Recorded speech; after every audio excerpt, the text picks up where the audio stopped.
আসসালামু আলাইকুম ওয়া রাহমাতুল্লাহি ওয়া বারাকাতুহু।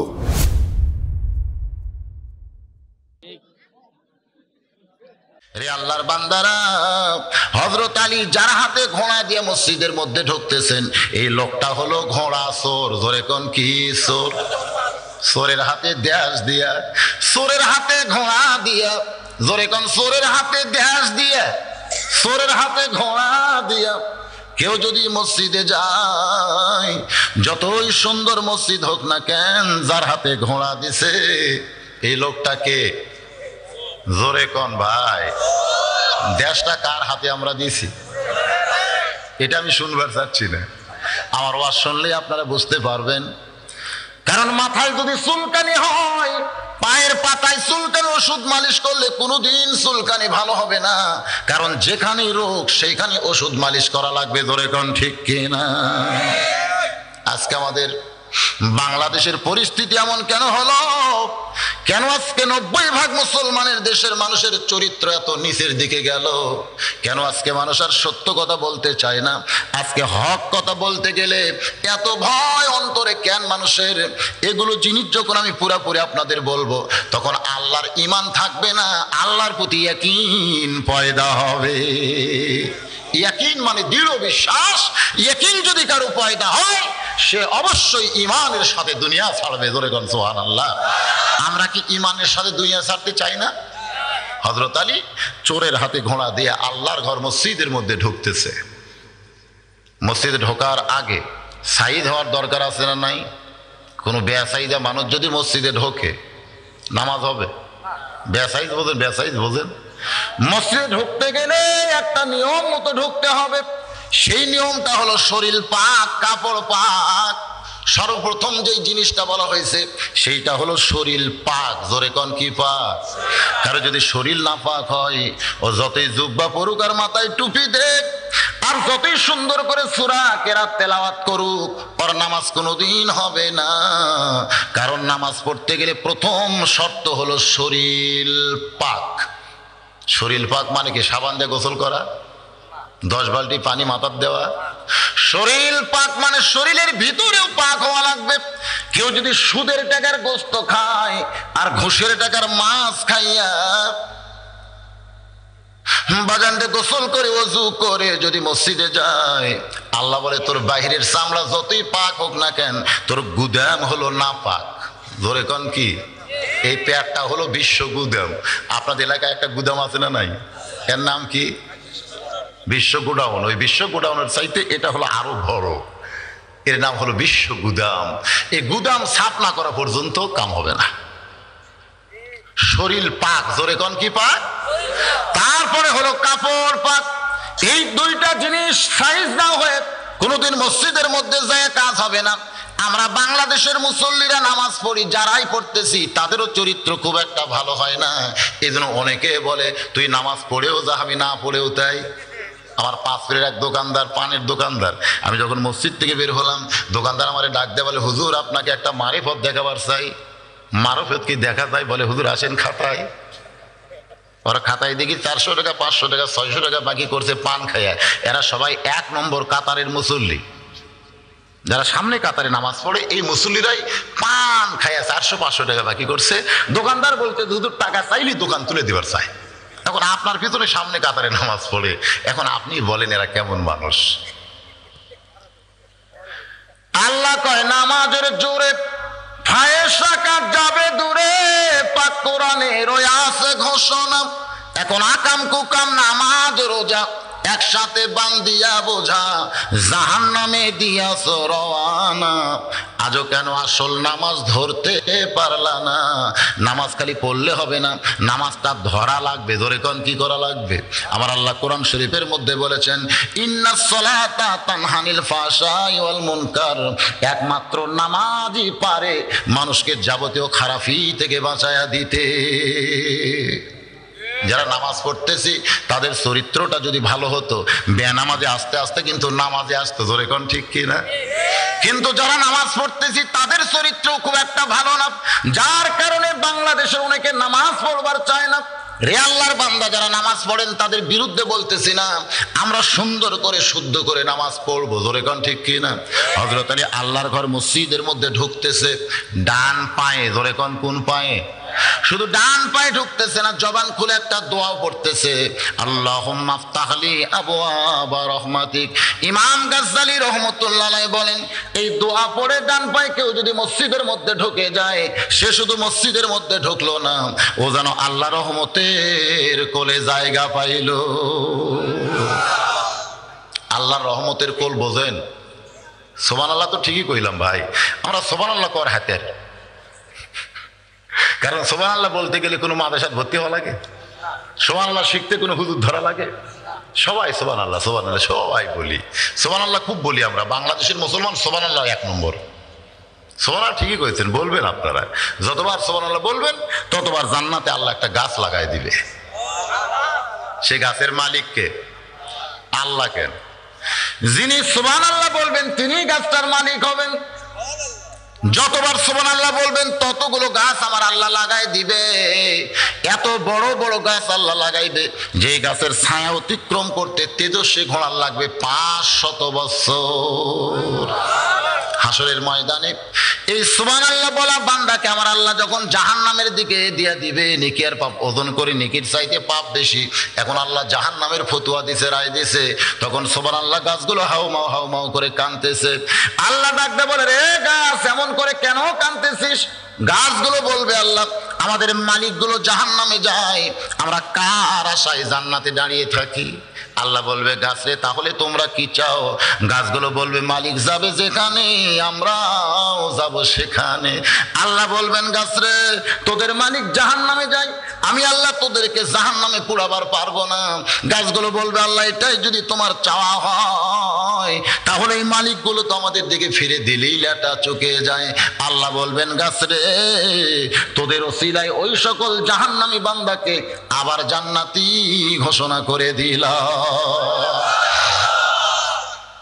তাহলে সুবহানাল্লাহ বলা লাভ আছে না নাই? সবাই বলতেও পারবে না। 3টা তাসবিহ একমাত্র ঈমানদার ছাড়া কেউ বলতে পারবে না।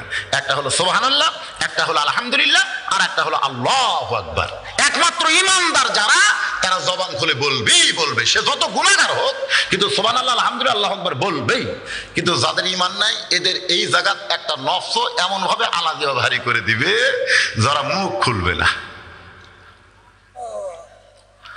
হযরত আলী আল্লাহর ঘরের মধ্যে ঢুকেই নিয়ত করছেন, চোরের হাতে ঘোড়া দিয়ে আল্লাহর ঘরের মধ্যে ঢুকি হযরত আলী নিয়ত করছেন। কিসের নিয়ত? জোরে কোন, আরো জোরে কোন। আমরা মসজিদের মধ্যে ঢুকি তো নামাজ পড়ার জন্যই, এই জন্যই আপনারা বলতেছেন হযরত আলী মসজিদের মধ্যে ঢুকি নামাজের নিয়ত করলেন। কিন্তু আল্লাহ কোরআন শরীফের মধ্যে বলেছেন, কদ আফলাহা মান তাযাক্কা ওয়া যাকারা ইসমা রাব্বিহি ফাসাল্লা। মুসল্লি হওয়ার আগে তোমাকে 3টা কাজ করা লাগবে। জোরে কোন, কয়টা? আমার আল্লাহ বলছেন, সফলতা যদি অর্জন করতে চাও তাহলে তোমার অন্তরের দিকে তুমি একবার তাকায় দেখো, নামাজ পড়ার পজিশনে তুমি আছো কিনা। 2 নম্বর হলো আল্লাহর জিকির করতে হবে, তারপরে তুমি মুসল্লি হও।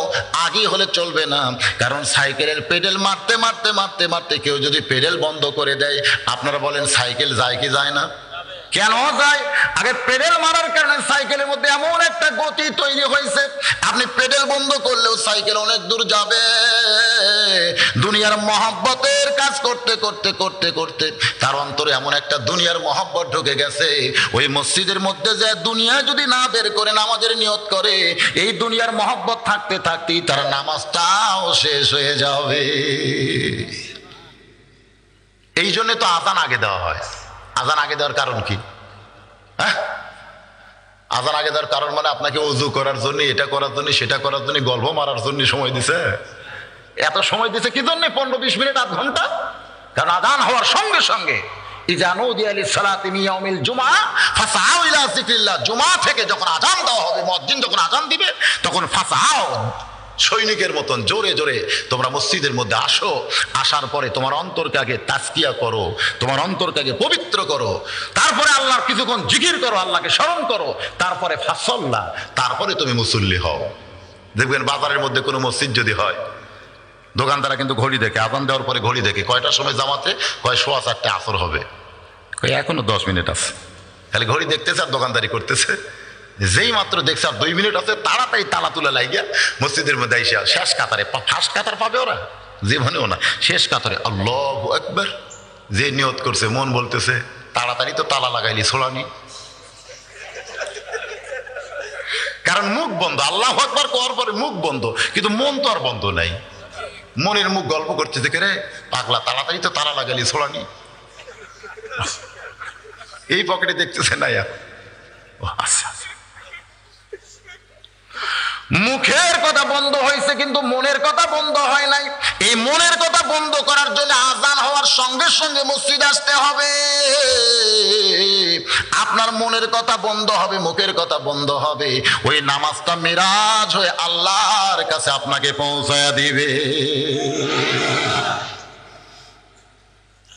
হযরত আলী মসজিদের মধ্যে ঢুকে নিয়ত করলেন। আপনারা ভাবতেছেন নামাজের নিয়ত।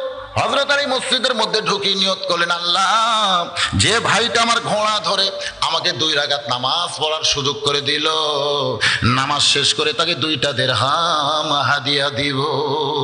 সুবহানাল্লাহ বলে। লোকটা হলো কি চোর? চুরি কি করছে তাই? করেনি তো। যত মানুষ খারাপ হোক না কেন, যতক্ষণ খারাপই না করবে ততক্ষণ পর্যন্ত তার কোনো শাস্তি দেওয়া যাবে না। হযরত আলীকে কে হত্যা করবে এটা হযরত আলী 11 বছর জানতে পেরেছিলেন। সুবহানাল্লাহ বলেন।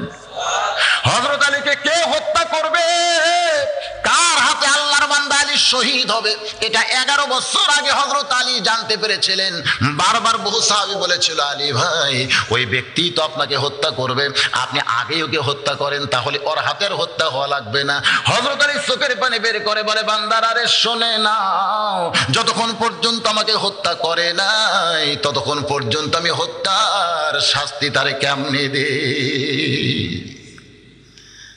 তুই আময়া মানুষ না হযরত আলী, যার ওয়াজ শুনলে ইয়াকিন পয়দা হবে। জোরে কর সুবহানাল্লাহ। হযরত আলী মসজিদের মধ্যে ঢুকে নিয়ত করলেন, যে ভাইটা আমার ঘোড়া ধরে আমাকে 2 রাকাত নামাজ পড়ার সুযোগ করে দিল, নামাজ শেষ করে তাকে 2টা দিরহাম হাদিয়া দিব। কয় দিরহাম? সেই যুগের 2 দিরহাম, বর্তমানের 2 টাকা না। শায়েস্তা খান আমলে 1 টাকায় কয় মন চাউল পাওয়া যাইতো? শায়েস্তা খানের আমলে 16 8 মন। দেখেন এই ইতিহাসগুলো আপনারা ভুলে যান কেন? বর্তমানে 1 টাকা দিয়ে কতটুকু চাউল পাওয়া যাবে? 1 টাকা। আমি ওই যে গ্যাসের পাম্পে, ওই যে গ্যাসের পাম্প, ঠেঙ্গা মারার গ্যাসের পাম্পে গ্যাস নেই বেশিরভাগ সময়। একদিন এক ফকির এসে আমাকে বলতেছে, হুজুর একটু সাহায্য করেন। আমি বললাম, সব ফকির ভিক্ষা চাই, তুমি সাহায্য কেন? বলে সাহায্যের মাপ একটু বড়। আমি পকেট থেকে 2 টাকা বের করে যখন দিচ্ছি, ফকির বলতেছে, হুজুর এই গাড়ি ভাড়া নিচ্ছেন না কিনছেন? আমি বললাম, কেন ভাই? বলে, আমিও যা আপনিও তাই, আপনার মনটা একটু বড় হওয়া দরকার না? আপনি গাড়ির চড়ে বেড়ান আর 2 টাকা ফকিরকে ভিক্ষা দেন। আমি পকেট থেকে 10 টাকা বের করলাম, ফকির বলতেছে, আপনাকে সালাম, দরকার নেই। আমি কইলাম, কত দেওয়া লাগবে? ফকির বলতেছে, 50 টাকার নিচে দিলে কি আর হয়? মনে মনে চিন্তা করলাম, বক্তার যেমন ডিমান্ড আছে ফকিরেরও তেমন ডিমান্ড আছে। বর্তমান ফকিরেরা 1 টাকাও ভিক্ষার নিবার চায় না। জোরে কোন কথা ঠিক কিনা? আর শায়েস্তা খানের আমলে 1 টাকায় 8 মণ চাউল পাওয়া যাইতো। তার চাইতে আগের আমল হলো হযরত আলীর আমল।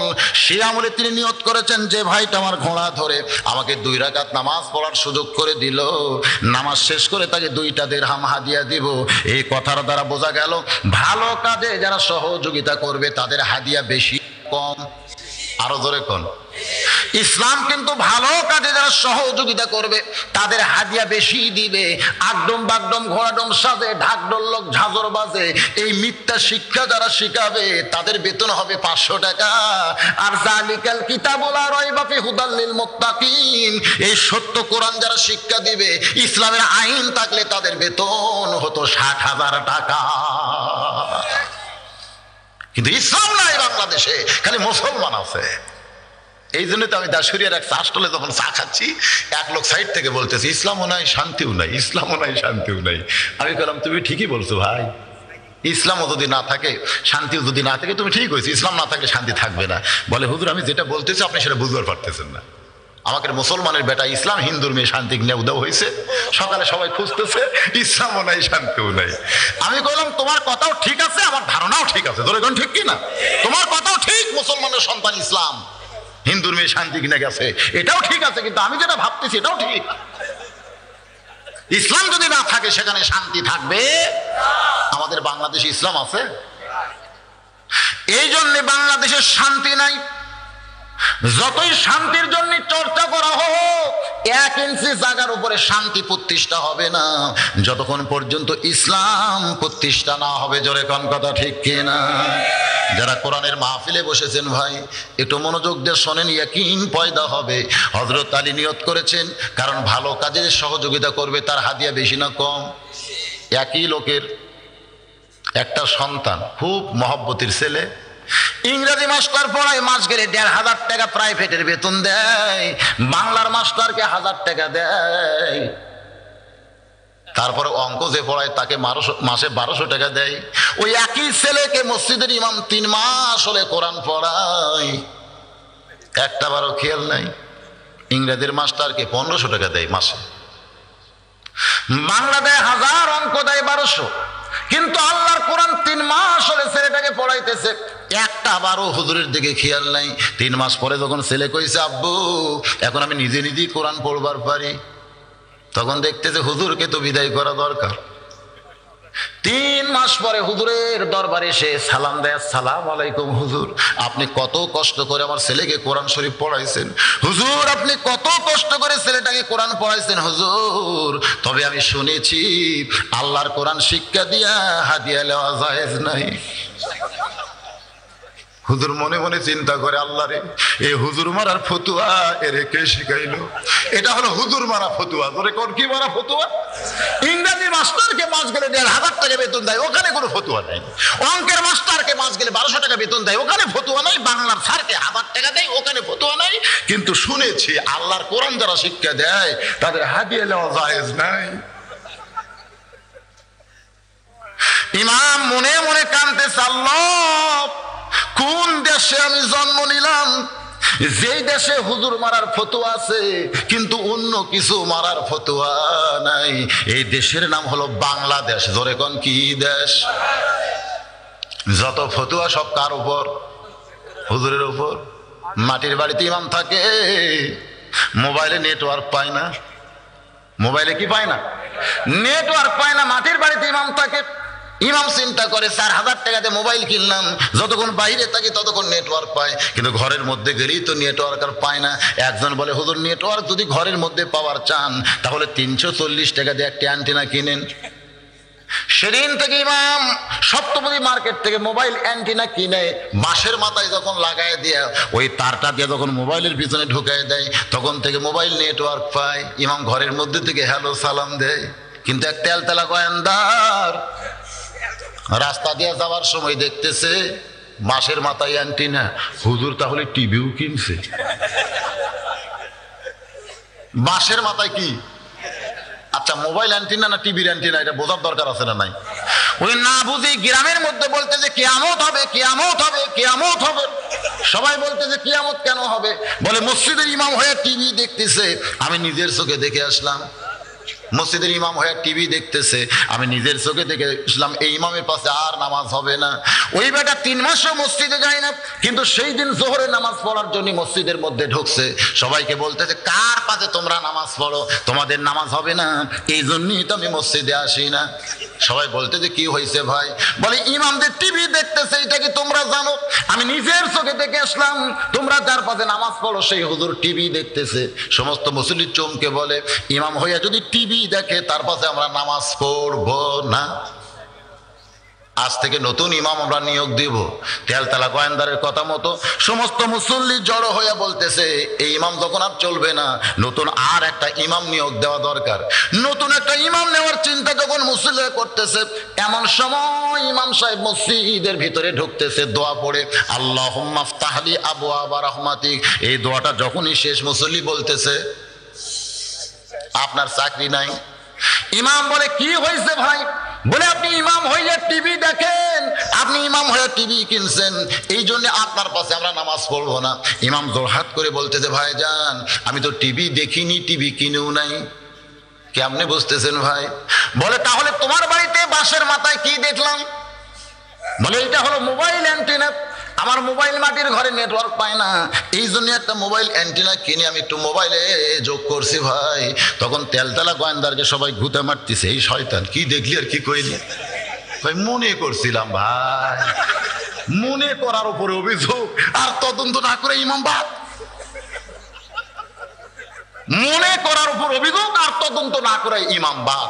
আমাদের বাংলাদেশের আলেমদের অবস্থা হয়েছে তাই, ধরে কোন ঠিক কিনা? মনে করার উপর অভিযোগ আর তদন্ত না করি জেলখানা। এখন জেলখানার মধ্যে রেখে তদন্ত করবে, সে দেখতেছে একটাও নাই। এখন সাইডা যদি বিপদ হয়,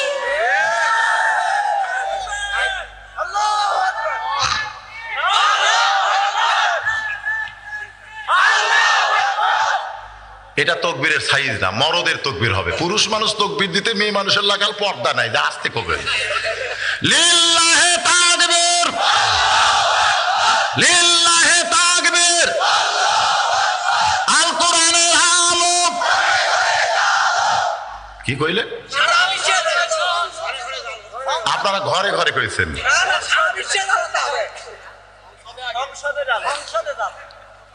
ঢাকাতে একটা ওয়াসা টাঙ্কি বানাইছে, আপনারা দেখছেন?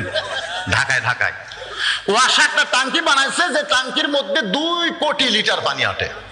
এত বিশাল একটা ওয়াসা টাঙ্কি বানাইয়া ঢাকার সমস্ত বাসায় পানি সাপ্লাই দিছে। কিন্তু এই টাঙ্কির মধ্যে আছে একটা মরা মোষ। ওই মোষটা আস্তে আস্তে ফুলতেছে, ওই মোষটা আস্তে আস্তে পচতেছে, ওই মোষটা আস্তে আস্তে গলে গলে পানির মধ্যে মিশ্রণ হয়। এখন প্রত্যেকটা বাসায় টাঙ্কি থেকে পানি আসে, ওই ললের পানি গিলাসের মধ্যে নিয়ে সবাই দোয়া পড়তেছে, ওয়াসাকাহুম রাব্বুহুম শারাবান তাহুরা। তুমি যতই দোয়া পড়ো আর বিসমিল্লাহ পড়ো, তুমি পানি কোনোদিন পাক পাবে না। ওই তোমার বাসার পানি যদি পাক পাবার চাও তাহলে টাঙ্কি সাফ করা লাগবে, জোরে কোন ঠিক কিনা? টাঙ্কির মধ্যে তুমি নাপাক মোষ রাখবা আর বাসার মধ্যে দোয়া পড়বা, তোমার পানি কোনোদিন পবিত্র হবে না। আজকে বাংলাদেশের টাঙ্কির নাম হলো সংসদ। নাম কি? আরো বলে টাঙ্কির নাম কি? এই টাঙ্কির মধ্যে মরা মোষ রাইখা আপনি যতই ঘরের মধ্যে কোরআনের আলো জ্বালান, কাম হবে না। এই জন্য যখনই স্লোগান দেবেন আল কোরআনের আলো সংসদে জালো, জোরে কোন ঠিক কিনা? তুমি যদি পবিত্র পানি পাওয়ার চাও আগে টাঙ্কি সাফ করো, জোরে কোন কি সাফ করো? টাঙ্কি সাফ থাকলে পানি পবিত্র পাওয়া যাবে। আমরা বাংলার মুসলমান ঘরের মধ্যে কোরআন পড়ে কোনো লাভ পাচ্ছি না ভাই। ওই সংসদের মধ্যে আমরা আল্লাহর কোরআনের আইন চাই, জোরে কোন কি চাই? এই জন্য সবাই বলতে হবে, যারা যুবক আছো বাবা, কোরআনের পক্ষে যদি আজকে তোমরা স্লোগান দিবার পারো, এই স্লোগানটা জান্নাতের দরজা তোমাদের জন্য আল্লাহ খুলে দিবে। আল কোরআনের আলো, আল হাদিসের আলো। মাশাআল্লাহ, আমার সামনে যে পুরুষ মানুষ বসে আছে এ ব্যাপারে আমার কোনো সন্দেহ নাই। এবার চলে আসি মূল আলোচনায়। হযরত আলী মনে মনে চিন্তা করে, আল্লাহ যে ভাইটা আমার ঘোড়া ধরে আমাকে 2 রাকাত নামাজ পড়ার সুযোগ করে দিল, নামাজ শেষ করে তাকে 2টা দিরহাম হাদিয়া দেব। এই হাদিয়া দেওয়ার নিয়ত করে হযরত আলী 2 রাকাত নামাজের নিয়ত করলেন। জোরে কোন কয় রাকাত? 2 রাকাত নামাজের যখন নিয়ত করেছেন, এদিকে ঘোড়া চোর মনে মনে চিন্তা করে, লোকটা আমার হাতে ঘোড়া দিয়া মসজিদের মধ্যে ঢুকে যদি ঘোড়ার দিকে তাকায় থাকে তাহলে আমি যতই নিয়ত করে ঘোড়া ধরি চুরি করা যাবে না। আগে দেখতে হবে লোকটার নামাজের সাইজ কি রকম, জোরে কোন ঠিক কিনা? ঘোড়াটা টাইনা এনে মসজিদের দরজা বরাবর এসে এবার ভিতরের মানুষের দিকে তাকায় দেখতেছে, ভিতরে যেই মানুষটা নামাজের নিয়ত করেছে এই মানুষের নাম কি? আরো ধরে কোন? নামাজের সাইজ আছে না নাই? মুসল্লির দিকে ঘোড়া চোর তাকায় দেখতেছে নামাজের সাইজটা অত্যন্ত ভালো, ঘোড়া চুরি করতে কোনো অসুবিধা নাই। যেরকম বগুড়ার বড় মসজিদে জামাত যখন জোহরের হয়ে গেছে, এক মুসল্লি একলাই নামাজ পড়তেছে আর জুতা চোর মনে মনে ভাবতেছে কেউ যখন মসজিদে নাই, ও যখন একলাই, আর জুতা চুরি করতে আমার কেউ ধরতে পারবে না। এবার কাছে এসে দেখে মুসল্লি বড় চালাক, যেখানে নামাজ পড়তেছে তার কাটে বাক্স পাশেই চামড়ার জুতা চকচকা দেখা যায়। চোর হিসাব করতে পড়তেছে, জোহরের সুন্নত হলো 4 রাকাত, 1 রাকাত সুন্নত পড়েছে, এখন 3 রাকাত বাকি আছে। ও 3 রাকাত পড়তে পড়তে জুতা নিয়ে 7 মাথা পাড়ি দিব, এই মনে করে চোর যেই জুতায় হাত দিছে, ও নামাজ বাদ দিয়ে খপ করে চোরের হাত ধরছে। চোর বলতেছে, ভাই আপনি তো নামাজ পড়তেছেন। নামাজি বলতেছে, আমার মুখ আছে কাবার দিকে, চোখ আছে জুতার দিকে, তুই যতই চেষ্টা কর আমার জুতা চুরি করবার পারবি না। একজন হলো জুতা চোর, আর একজন হলো নামাজ চোর। এই 2 চোরের মধ্যে বড় চোর কে? 90% মুসলমানের দেশে জুতা নিয়ে মসজিদের মধ্যে যাইতে হয়। চোরের বিধান আল্লাহর কোরআনের মধ্যে আছে না নাই? জোরে কোন আছে না নাই? যদি সেই বিধান আজকে সংসদে চালু করা হতো, আপনার 1000 টাকার জুতা নিয়ে মসজিদের মধ্যে ঢোকা লাগতো না। সোনার টোপলাও যদি মসজিদের দরজায় রাখতেন, কেউ কোনোদিন হাত দিয়া স্পর্শ করতো না। রে আল্লাহর বান্দারা, হযরত আলী মসজিদের মধ্যে ঢুকে যখন নিয়ত করলেন, ঘোড়া চোর তাকায় দেখতেছেন আমাদের সাইজটা কেমন, যে ব্যক্তি নামাজ পড়তেছে তার নাম কি? আরো জোরে কোন। আল্লাহর নবী বলেছেন, জিহাদের ময়দানে আমার আলীর সঙ্গে কেউ পারবে না। এটা যখন মক্কার কাফের বেঈমানেরা শুনতে পায়, তখন তারা চিন্তা করলো, ইসলামকে ঘায়েল যদি করবার চাও, আলীকে ঘায়েল করা লাগবে। আলী যতদিন পর্যন্ত ঘায়েল না হবে, ততদিন পর্যন্ত ইসলাম ঘায়েল করা যাবে। কারণ তখনকার যুগের যুদ্ধের নিয়ম ছিল, আলীর সেনাপতি হইয়া সবার সামনে থাকতো, আর আলীর পিছনে যারা থাকতো সবাই হতো নবীর সাহাবী মুসলমান। হযরত আলী বলতেন, এই নবীর সাহাবী আমার ভাইরা, তোমরা আমার পিছনে পিছনে আসো, আর আমি সবার সামনে গিয়ে কাফেরদেরকে সাইজ করবার চাই। জোরে কোন সুবহানাল্লাহ। হযরত আলী মানুষটা কিন্তু খাটো ছিল, কিন্তু তার রাস্তা চলে এত দ্রুতগামী, তিনি সবার আগে সেনাপতি হয়ে যুদ্ধ শুরু করতেন, আর আলীর পিছনে থাকতো সবাই নবীর সাহাবী মুসলমান। কাফের বেঈমানরা চিন্তা করতে, ইসলাম ঘায়েল করতে গেলে আলীকে ঘায়েল করা লাগবে। এই জায়গা শুরু হলো রে,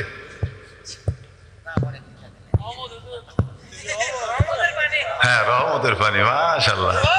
আপনাকে মাথার উপর আগে পড়া শুরু, এই জন্যই তো বলে হুজুর জোরে গেলেও দাওয়াত পাশে, আসতে গেলে কত পায় খাওয়া কাছে। লিওরের পানি আমার মাথা পড়তে থেকে রহমতের পানি। এই মহব্বত হুজুরের উপরে, তাই না? কিরে ভাই, এটা একটু সাপ্লাই দেওয়া যায়? ট্যাঙ্কি কি এখানেই কানা হলো নাকি রে? না, খুব জোরে পড়তেছে তো, এই জন্য একটু সরাই নেই নাকি? একটু সরাই নেই। ফায়দা হবে, আলোচনাটা পুরাপুরি শুনলে বুঝতে পারবেন ঈমান কারে কয় আর ইয়াকিন কারে কয়। বাগানগো মক্কার কাফের বেঈমানরা চিন্তা করতেছে, ইসলামকে যদি ঘায়েল করতে চায়, তাহলে ঘায়েল করতে হবে কাকে? আরো ধরে কোন। সমস্ত কাফের বলে, আলীর ঘায়েল করবা কেমনে? যে সাহস করে আলীর সামনে যায়, আলী তারে জাহান্নামে পাঠায়া দেয়। আজ পর্যন্ত সাহস করে সামনে গেছে এমন কোন কাফের কোনোদিন ফিরে আসে নাই। তাহলে কেমনে আলীকে ঘায়েল করবে? একজন কাফের বলতেছে, আলীকে ঘায়েল করতে গেলে পিছন দিক থেকে মারতে হবে, সামনে দিক থেকে মারা যাবে না, মারতে হবে কোন দিক দিয়া? আসলে কাফের বেঈমানের চরিত্র পিছন দিক থেকে মারার। জোরে কোন ঠিক কিনা? একজন কাফের বলে, কেমনে পিছন দিক থেকে মারবে? কারণ আলীর পিছনে যারা থাকে তারা সবাই মুসলমান, নবীর সাহাবী, তাহলে পিছন দিক থেকে মারারও কোনো বুদ্ধি নাই। একজন যুবক বলতেছে, ও কাফের নেতারা, তোমরা পিছন দিক থেকে মারতে চাও আলীকে, কিন্তু কেমনে মারবে তোমরা বুঝতে পারতেছো না। আলীকে যদি পিছন দিক থেকে মারতে চাও, তাহলে আমাদের মধ্যে একজনকে মুসলমান সাজতে হবে। আবার যখন যুদ্ধ শুরু হবে, ওই নবীর সাহাবীদের মধ্যে থাইকা বিষাক্ত তীর আলীর পিছন দিক থেকে মারতে হবে। মুসলমান না সাইদা কাফের হয়ে আলীকে মারা যাবে না, মুসলমান হয়ে পিছন দিক থেকে মারতে হবে।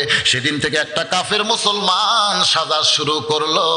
আবার যুদ্ধ হলে পিছন দিক থেকে মারবে। নবীর পিছনে নামাজ পড়ে, নবীর সাহাবীদের মতন জুব্বা পরে, মাথায় পাগড়ি দেয়। সাহাবীরা বুঝতে পারলো না, সবাই মনে করলো এ তো আমাকেরই ভাই।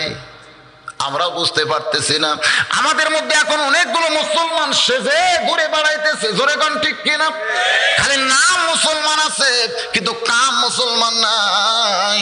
যেরকম একজন মুসলমান নাম আছে ডক্টর ইউনূস। জোরে বলেন, নাম কি? নবীর নামে নাম। আইরে কি সুন্দর নাম, ধরার বুদ্ধি নাই।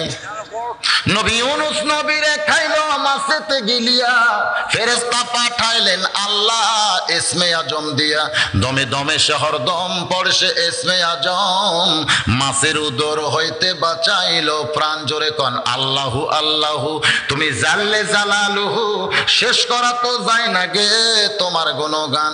নামটা কি? ইউনুস নবী। জোরে কন কি নাম? বর্তমানে গ্রামীণ ব্যাংকের যিনি প্রতিষ্ঠাতা তার নাম কি? নাম নবীর নামে নাম, মুসলমান নাম, কিন্তু কামটা হলো শয়তানের কাম। জোরে কাম কি কাম?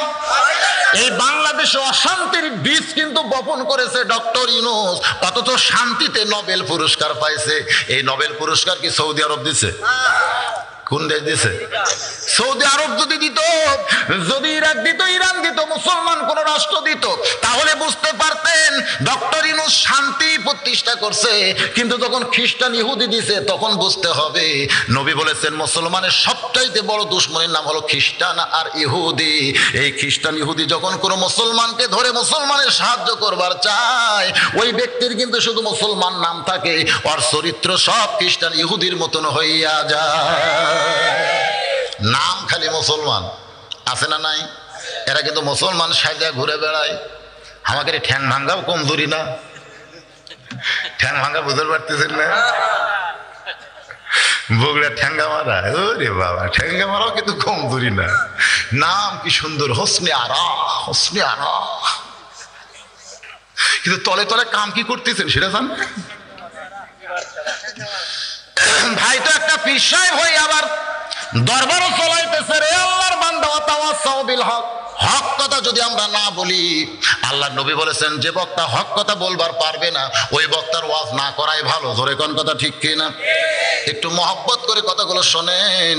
এবার কাফের মুসলমান সাইজা, জোরে কোন কি সাইজা? মুসলমান সাইজা যুদ্ধ যখন শুরু হলো, বিষাক্ত তীর ওই হযরত আলীর পিছন দিকে যখন মাইরা দিছে, এই তীরের খাঁজটা পিঠের গোস্তের মধ্যে ঢুকে যায়। জিহাদে মুসলমানের বিজয় হলো, কিন্তু হযরত আলীকে আর খুঁজে পাওয়া যায় না। নবী বললেন সাহাবীরা রে, আমার আলী কোন জায়গায় গেল একটু জানতে চাই। সাহাবীরা খুঁজতে খুঁজতে দেখে জিহাদের ময়দানে হযরত আলী উপর হয়ে পড়ে আছে। একজন সাহাবী দৌড়ে এসে বলে, নবীজি, আসাদুল্লাহিল গালিব হযরত আলী জিহাদের ময়দানে পড়ে আছে। কেন পড়ে আছে? বলে আলীর পিছন দিকে একটা তীর আমরা দেখতে পাইলাম। নবী চমকে গিয়ে বলেন, কেমনে কেমনে কেমনে? আলী থাকে সবার সামনে, আলীর পিছনে থাকে মুসলমান, তাহলে আলীর পিছন দিকে তীর কে মারলো রে? কোন মুসলমান মারছে? এমন সময় জিবরাইল আমিন জানিয়ে বলে, ইয়া রাসূলুল্লাহ, কোন মুসলমান সাহাবীদের সন্দেহ করবেন না, আলীকে পিছন দিক থেকে যে তীর মারছে কোন মুসলমান নবীর সাহাবী মারে নাই। যে মারছে সে দীর্ঘদিন মুসলমানের মধ্যে থেকে মুসলমান সাইদা আলীকে ঘায়েল করে ইসলামকে ঘায়েল করার জন্য তীরটা মারছে। নবী আমার কেঁদে কেঁদে বললেন, সাহাবীরা রে, ওই কাফের বেঈমানেরা ইসলামের তেমন ক্ষতি করতে পারবে না। ইসলামের সবচাইতে বেশি ক্ষতি তারাই করবে যারা মুসলমান সেজে বেড়াবে। ইসলামের সবচাইতে বেশি ক্ষতি তারাই করবে যারা মুসলমান সেজে বেড়ায়। আমাদের বাংলাদেশে আসল মুসলমান বেশি না নকল মুসলমান বেশি? জোরে কন। আসল তো আমাদের বাংলাদেশে একেবারে কম দেখা যায়, নকল মুসলমানের সংখ্যা বেশি। এই জন্য এরা কিন্তু মুসলমান সাইজা ইসলামের সবচাইতে বড় ক্ষতি করে। নবী বললেন, সাহাবীরা আলীকে আমার সামনে নিয়ে আসো। যখন হযরত আলীকে নবীর সামনে নিয়ে আসা হয়, যখন তীরটা ধরে হাত দিয়েছে টান, হযরত আলী এত জোরে চিৎকার মারছে, সঙ্গে সঙ্গে নবী আমার কলিজার মধ্যে হাত ঢুকিয়ে দেয়। সাহাবীরা বললেন, ইয়া রাসূলুল্লাহ, আলীর পিঠে টেনে টান দিলাম, কিন্তু আপনি কলিজার মধ্যে হাত দিয়ে কেন কাঁদতেছেন গো নবী? জানতে চাই। আল্লাহর নবী বললেন, সাহাবীরা রে, এই আলী আমার কলিজার টুকরা। কারণ আমার আল্লাহ বলেছেন, আমার বান্দা সমূহের ভিতরে সবচাইতে যুবক বান্দাকে আমি আপনার ফাতেমার জন্য কবুল করেছি। সেদিন থেকে আলী কিন্তু শুধু বাহিরে নাই, হযরত আলী আছে আল্লাহর নবীর কলিজায়। যখন তীরে হাত দিয়ে টান মারছে, মনে হয় ওই টানটা নবীর কলিজার মধ্যে লাগতেছে। নবী বললেন, সাহাবীরা রে, আমার আলীকে তোমরা কষ্ট দিও না বাবা, তোমরা কষ্ট দিও না। সাহাবীরা কান্দে বলে, হুজুর, তাহলে আলীর পিঠের মধ্যেই বুঝি তীরটা থাকবে? এই তীর বুঝি বের করা যাবে না? আল্লাহর নবী বললেন, একটু ধৈর্য ধারণ করো। আলী যখন নামাজের ভিতরে থাকবে, ওই সময় তার তীর টেনে বের করতে হবে। হযরত আলী যখন নামাজের ভিতরে থাকবে, খুব খেয়াল করে শুনতে হবে, নামাজের তিনটা দিক আছে, একটা হলো নামাজের শুরু, একটা হলো নামাজের ভিতর, আর একটা হলো নামাজের শেষ। সেটা ছিল আসরের নামাজ। জোরে কোন কোন নামাজ? নবী আমার নামাজের ইমামতি করলেন, সাহাবীরা নবীর পেছনে মুসল্লি হয়েছেন। ইমামতের আগে নবী দুইজন সাহাবীকে ডাক দিয়ে বললেন, এ জাবের আর হুযায়ফা, আজকে কিন্তু তোমরা জামাতের সঙ্গে নামাজ পড়বা না। তোমাদের দুইজনের দায়িত্ব হলো আলীর পিঠের তীর তোমাদের টেনে বের করতে হবে। নবীর হুকুম মাইনারা জামাত তরক করেছে। নবী যখন নামাজের সেজদায়, ওই সময় জাবের আর হুযায়ফা হযরত আলীর পিঠের উপরে পা দিয়ে এত জোরে তীর টান মারছে, তীর শুধু বের হয় নাই, তীরের সঙ্গে গোস্ত পর্যন্ত খসে আইছে। নামাজ শেষ করে আল্লাহর নবী যখন সাহাবীর দিকে মুখ ঘুরায় বসলেন, এমন সময় জাবের আর হুযায়ফা রক্তমাখা তীর আর গোস্তের টুকরা যখন নবীর সামনে জমা দিলেন, আল্লাহর নবী এত কান্দা কোনোদিন কান্দে নাই। নবী আমার এক হাত গোস্তের টুকরার উপরে দিয়া আর এক হাতে রক্তমাখা তীর নিয়া অঝর নয়নে কান্না শুরু করে দিলেন। সেদিন জাবের বলতেছে, ইয়া রাসূলুল্লাহ, এত কান্দা আপনি কেন কাঁদতেছেন গো, জানতে চাই। আল্লাহর নবী বললেন, সাহাবীরা রে, তোমরা বুঝতে পারতেছো না বাবা, আলীর পিঠের গোস্ত দেখতেছো, কিন্তু এই গোস্তটা মনে হয় আমার কলিজার ভিতর থেকে টেনে বের করা হয়েছে। রে আলী, আলী রে, লব্বাইক ইয়া রাসূলুল্লাহ। আল্লাহর নবী তাকায় দেখে হযরত আলী মুস্কি মুস্কি হাসতেছে। জোরে কোন সুবহানাল্লাহ। নবী চমকে গিয়ে বলে, আলী, তীরের শরাটায় হাত দিলি তুমি চিৎকার দিয়ে কাঁদতে, এখন তীর বের হলো, গোস্ত ছিলাইলো, আমি নবী জানতে চাই তুমি আলী তখন ছিলে কোথায়? হযরত আলী এবার ফোঁপায় ফোঁপায় কান্না শুরু করে। আল্লাহর নবী বললেন, এখনই তুমি হাসলে, আবার এখনই তুমি কাঁদতেছো, তোমার বুঝি শরম নাই? হযরত আলী বলে, ইয়া রাসূলুল্লাহ, জানার পরেও যখন শুনতে চান তাহলে শুনে নেন। আমার পিঠ থেকে যখন তীর টেনে বের করেছে, আমার পিঠ থেকে যখন গোস্ত ছিলাইছে, আমি আলী তখন কাবার ভিতরে ছিলাম। সমস্ত সাহাবী চমকে উঠছে। যত সাহাবী মসজিদ নববীর মধ্যে, সমস্ত সাহাবী দাঁড়িয়ে বলে, ইয়া রাসূলুল্লাহ, আমরা সবাই সাক্ষী দিচ্ছি হযরত আলী আমাদের সঙ্গে মসজিদ নববীতে আপনার পিছনে নামাজ পড়েছে। কিন্তু হযরত আলী বলতেছেন, আমি তখন কাবার ভিতরে ছিলাম। আল্লাহর নবী বললেন, এজলিস ইয়া সাহাবী, তোমরা সবাই বসো তো বাবা, তোমরা সবাই বসো। সমস্ত সাহাবী যখন বসে যায়, আল্লাহর নবী ধমক দিয়ে বলেন, আলী, তুমি মনে হয় ভুল বলতেছো, তোমার সাথী ভাই সবাই বলতেছে তুমি মসজিদ নববীর মধ্যে নামাজ পড়েছো, কিন্তু তুমি বলতেছো আমি তখন কাবার ভিতরে ছিলাম। তুমি কাবার ভিতরে কেমনে গেলে আমি জানতে চাই। আল্লাহর নবী বলেন, আলী রে, তুমি কাবার ভিতর কেমনে গেলে আমি জানতে চাই। হযরত আলী বলে, ইয়া রাসূলুল্লাহ, জানার পরেও যখন জানতে চান তাহলে শুনে নেন। আপনার পিছনে যখন নামাজের নিয়ত করেছিলাম, তখন শরীয়তের দুইটা চোখ আমার সেজদার দিকেই ছিল, আমি সেজদার দিকেই তাকাইছিলাম, কিন্তু এক সময় আমার দুইটা চক্ষু বন্ধ হয়। আমি আল্লাহর শপথ করে বলতেছি, আমার দুইটা চক্ষু যখন বন্ধ হয়, আমি তখন দেখতে পাই যেখানে সেজদা দিব এখানে আল্লাহর কাবা ঘর এসে দাঁড়িয়ে গেছে। সমস্ত সাহাবীরা চমকে যায়, সেজদার জায়গায় আল্লাহর কাবা ঘর। এবার হযরত আলী বলে, ইয়া রাসূলুল্লাহ, আমার দুইটা চোখ দিয়ে দরদর করে পানি পড়তেছে। কাবার মালিক আল্লাহ ডাক দেয়, বলে, আলী রে, তোর নামাজের সাইজ দেখে আমি আল্লাহ কয়েকশো মাইল দূরের কাবা তোর সেজদার জায়গায় হাজির করে দিলাম, এরপরেও তুই কেন কাঁদতেছিস? সুবহানাল্লাহ বলেন। তোর নামাজের কি দেখে সাইজ? ধরে কোন, তোর নামাজের কি দেখে সাইজ দেখে আমি আল্লাহ খুশি হইয়া কয়েকশো মাইল দূরের কাবা তোর সেজদার জায়গায় হাজির করে দিলাম, এরপরেও তুই এমন করে কেন কান্দিস? এ কথা কে বলতেছে? আরো ধরে কর। আল্লাহ কি বান্দার সঙ্গে কথা কয়? হয় না? যখন আপনি কোরআন শরীফ পড়বেন, আপনি কিন্তু কোরআন পড়তেছেন না, আপনি তখন আল্লাহর সঙ্গে গল্প করতেছে। এই জন্যে আল্লাহ নবী বলেছেন, সাহাবীরা রে, মুসা শুধু নিজে কালিমুল্লাহ ছিল, কিন্তু তার উম্মতেরা কালিমুল্লাহ হবার পারে নাই। কিন্তু আমার উম্মতেরা যারা কোরআন শরীফ পড়বে, কঠিন হাসরের ময়দানে মুসা নবীর সঙ্গে কালিমুল্লাহ টুপি পরে আল্লাহ তাদের জান্নাত দিয়া দিবে। তাহলে আপনার যখন কোরআন পড়েন তখন কার সঙ্গে কথা কন? বান্দার সঙ্গে আল্লাহ কথা কয়, আল্লাহর সঙ্গেও বান্দা কথা কয়। আমার আল্লাহ ডাক দে বলে আলী রে তোর নামাজের সাইজ দেখে আমি আল্লাহ খুশি হয়ে কয়েকশো মাইল দূরের কাবা তোর সেজদার জায়গায় হাজির করে দিলাম, এরপরেও তুই এমন করে কেন কান্দিস? হযরত আলী বলে আল্লাহ তুমি কাবা আমার সেজদায় দিয়ে আমারে খুশি করতে পারবা না। আল্লাহ বলে তাহলে তুমি কি চাও? আলী বলতেছে আল্লাহ আমি কোনোদিন কাবাকে সেজদা দিয়া খুশি না, কাবার মালিকের কুদরতি পায়ে একটু সেজদা দিবার চাই।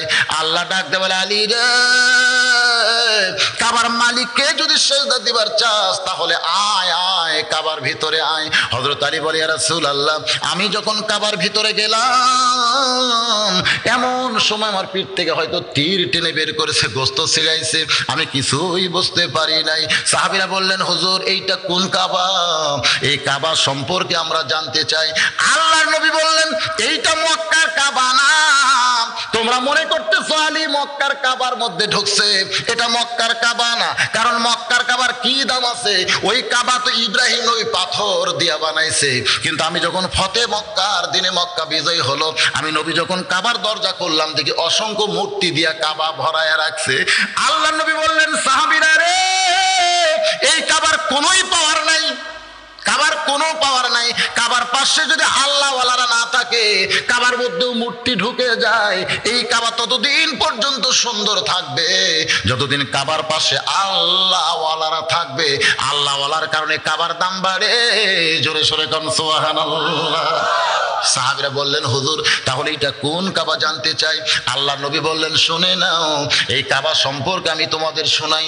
দুনিয়াতে একদিন কাবা থাকবে, মসজিদ নববী থাকবে, বাইতুল মুকাদ্দাস থাকবে, পৃথিবীর কোটি কোটি মসজিদও থাকবে। তারপর ইসরাফিল সিংহায় ফোঁক দিবে, ধরে কম দেবে কি দেবে না? এতগুলো মসজিদ থাকবে, কাবা থাকবে, মদিনা থাকবে, তারপরে ইসরাফিল কিন্তু সিংহায় ফোঁক দিবে, কিয়ামত হয়ে যাবে। কিন্তু আমি রাসূল আল্লাহর শপথ করে বলতেছি তোমাদের মতন একটা কাবা সাহাবী যতদিন দুনিয়াতে থাকবে ততদিন পর্যন্ত আল্লাহর কিয়ামত হবে না। তাহলে মক্কার কাবা কিয়ামত আটকাবার পারবে? যখন পারবে। কিন্তু আপনাদের মতো একটা কাবা যতদিন দুনিয়াতে থাকবে ততদিন কিয়ামত হবে না। জোরে কোন সুবহানাল্লাহ। দাম বেশি কার? দাম বেশি কার? আমরা তো মনে করি কাবারই দাম, কাবারই দাম। ভাইজান একটু মনোযোগ দিয়ে শোনেন। ঘোড়া চোর এবার দরজা থেকে তাকায় দেখতেছে ভিতরে যে মানুষটা নামাজ পড়তেছে নামাজের সাইজ কি, খারাপ না ভালো? ঘোড়া কি চুরি করা যায়? গোটা দুনিয়া যদি চুরি করা যায় তাও কি আলী জানতে পারবে? জোরে কোন জানতে পারবে। কারণ নামাজের ভিতরে আলী দাঁড়িয়ে গেছে, নামাজের বাহিরে নাই। 2 রাকাত নামাজের ভিতরে যখন হযরত আলী এবার ঘোড়া চোর সমানে ঘোড়া টানতেছে কিন্তু ঘোড়া নড়তেছে না, ঘোড়ার 4টা পা বালির মধ্যে ঢুকে গেছে। চোর পিছনে এসে ঘোড়া ধাক্কা দেয়, ঘোড়া সামনে যায় না, সামনে গিয়ে লাগাম ধরে টানতেছে, তারপরে ঘোড়া যায় না। ঘোড়া চোর মনে মনে চিন্তা করে এত আশা করে চুরি করার নিয়তে ঘোড়া ধরলাম, এরপরেও যখন ঘোড়া টানি যায় না, ধাক্কা দিলেও সামনে যায় না, এই ঘোড়া তো চুরি করা যায় না। কোন ঘোড়া ধরলাম রে, কোন ঘোড়া ধরলাম? কারণ ঘোড়া হযরত আলীরে চিনে কিন্তু ঘোড়া ধরা মানুষ আলীরে চিনে না। সুবহানাল্লাহ। চিনা চিনের একটা ব্যাপার আছে না নাই?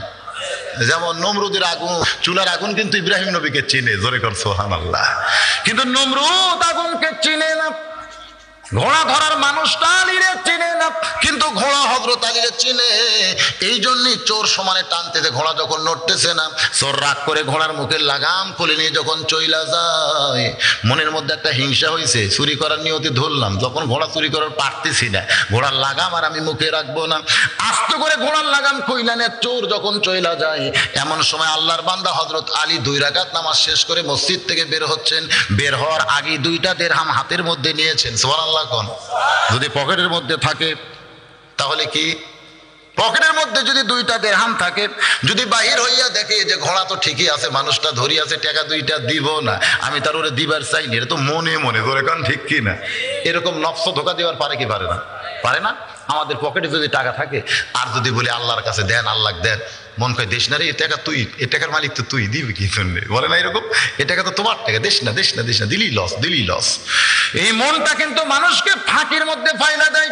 হযরত আলী এই জন্য 2টা দিরহাম হাতের মধ্যে নিয়ে আল্লাহর ঘর মসজিদ থেকে বের হচ্ছেন।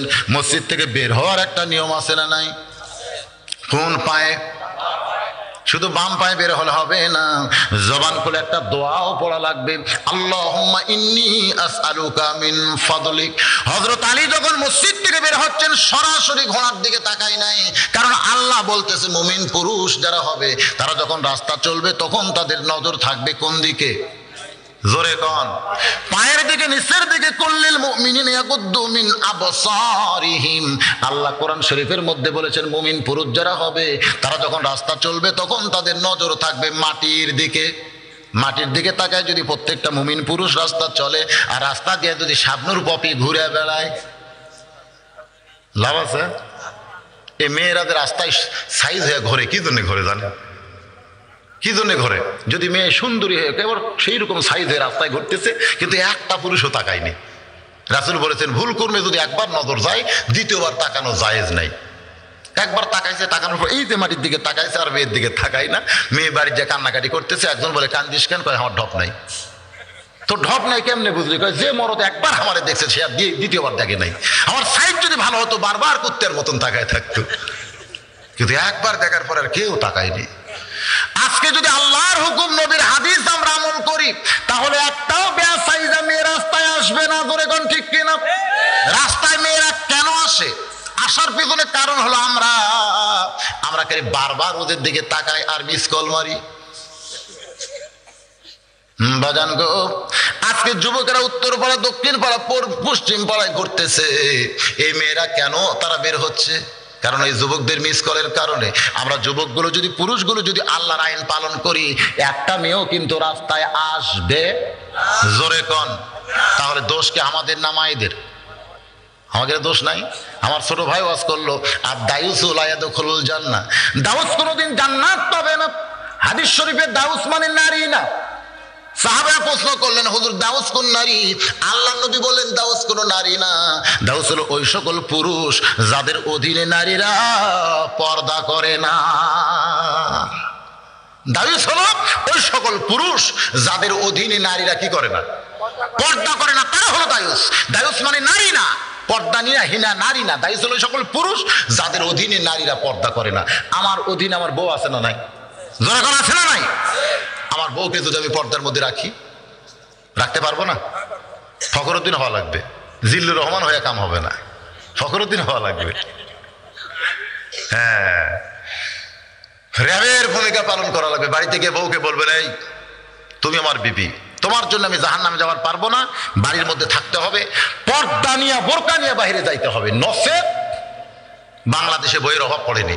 এরকম যদি একটু সিগন্যাল দেন, রেড সিগন্যাল, ওই কি আর পর্দা ছাড়া বের হবে? যুবতী মেয়ে যদি আপনার অধীনে থাকে, যতদিন বিয়ে দেন নাই, মেয়েটাই কাছে ডাইকে বলবেন মা খবরদার তুমি বেপর্দা হয়েও না, আমি তোমার বাবা হয়ে বলতেছি, আমি তোমার বাবা, তোমার কাছে জোরহাত করি মা, খবরদার বেপর্দা হয়ে তুমি রাস্তাঘাটে যাইবা না। এরকম যদি আমি অনুরোধ করি, তারপরে না মানলে যদি শাসন করি, মেয়ে আমার কথা শুনবে না। কিন্তু আমার বইয়ের দিকে, আমার মেয়ের দিকে আমার কোনো খবর নাই। আমার পাঁচপির অফিসে একদিন একটা ভ্যানওয়ালা আব্দুল মজিদ এসে মুসকি মুসকি হাসতেছে। আমি বললাম আব্দুল মজিদ হাসো কেন? বলে হাসার কারণ হলো হুজুর আমার বউ আমাকে আল্লাহর ওলি কয়। আমি চমকে গিয়ে বললাম আব্দুল মজিদ তুমি ভ্যান চালায় খাও আর তোমার বউ তোমাকে আল্লাহর ওলি কয়, এইটা আমার বিশ্বাস হয় না। বলে হুজুর আমার মধ্যে আল্লাহ এমন একটা আমল দিছে যে আমলের কারণে আমার বউ আমাকে আল্লাহর ওলি কয়। আমি বললাম আব্দুল মজিদ রে, সে আমল আমিও করবার চাই, কারণ আমার বউ আমাকে হুজুরই কয় না। ওলি তো দূরের কথা, আমার বউ আমাকে হুজুরি কয় না। যখন ভাত দেবে তখন বলে সাদিয়ার আব্বাসের ভাত খান, যখন বালতি ভরে সাদিয়ার আব্বাজান গোসল করেন। আমি একদিন রাগ করে বলেছিলাম এই লক্ষ লক্ষ মানুষ আমাকে হুজুর কয়, আর তুমি বাড়ির বউ হয়ে হুজুর কইলে কি হয়? আর বউ খালি মুসকে মুসকে হাসি আর কয় জনগণ আপনাকে চিনে না, এই জন্য হুজুর কয়, কিন্তু আমি আপনাকে চিনি, হুজুর হওয়া এত সহজ নয়। সেই দিন আমি বুঝেছি বউয়ের কাছে হুজুর হওয়া খুবই কঠিন, ধরে কোন ঠিক কিনা? কিন্তু আব্দুল মজিদ ভ্যান চলায়, ওর বউ নাকি ওকে আল্লাহর ওলি কয়। আমি কইলাম আমার বিশ্বাস হয় না। কয় হুজুর সত্য কথা, আল্লাহর শপথ আমার বউ আমাকে আল্লাহর ওলি কয়। তুমি তাহলে কি আমল করো আব্দুল মজিদ শুনতে চাই।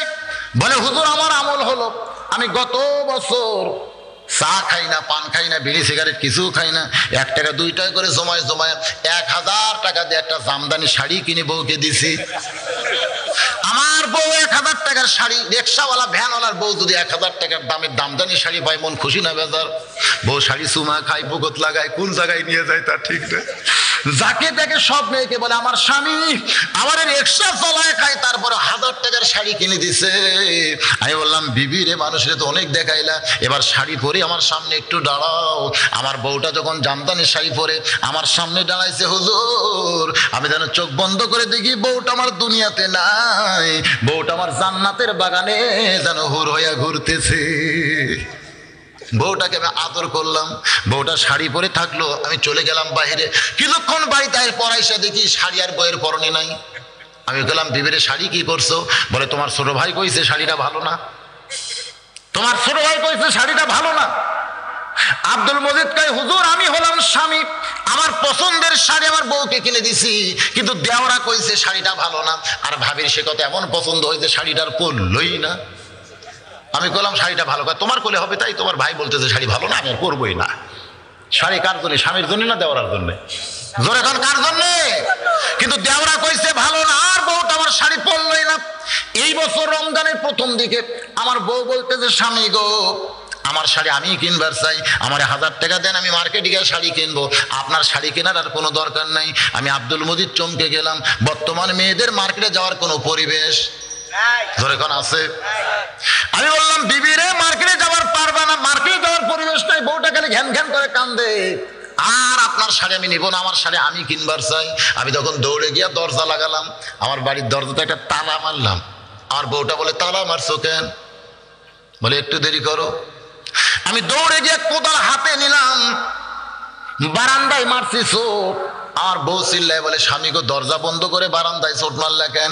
আমি বললাম মোর মানুষ মরলে বহু কবর বাইরে খুঁড়েছি, কিন্তু আজকে জীবিত মানুষের জন্য কবর তার বাইরে খোঁড়া যায় না, এই জন্য বাড়ির মধ্যে কবর খুঁড়তেছি। বউ বলে কোন জীবিত মানুষকে কবর দিবা? বলে তুই আমার বউ হইয়া মার্কেটে যাবার চাস, তোরে কবর না দেওয়া পর্যন্ত আমার কলিজার মধ্যে শান্তি নাই। এই জন্য আবার যখন চোট ধরছি হুজুর, আমার বউ দৌড়ে এসে আমার 2টা পা চাইপা ধরে বলে এখনই শাড়ি এনে আমি পরতেছি, এবছর শাড়ি দেওয়া লাগবে না, দুনিয়ার কারো পছন্দের দরকার নাই, আপনি যা বলবেন আমি তাই। বউটা তখন পা ধরে সমানে কাঁদতেছে, আমি আস্তে করে কোদাল ফাইলা দিলাম। আমার বউটা একটু দূরে গিয়ে মুসকি মুসকি হাসতেছে। আমি বললাম বিবিরে তুমি কি পাগলি হয়ে গেলে? এখনই কানলে আবার এখনই হাসতেছে।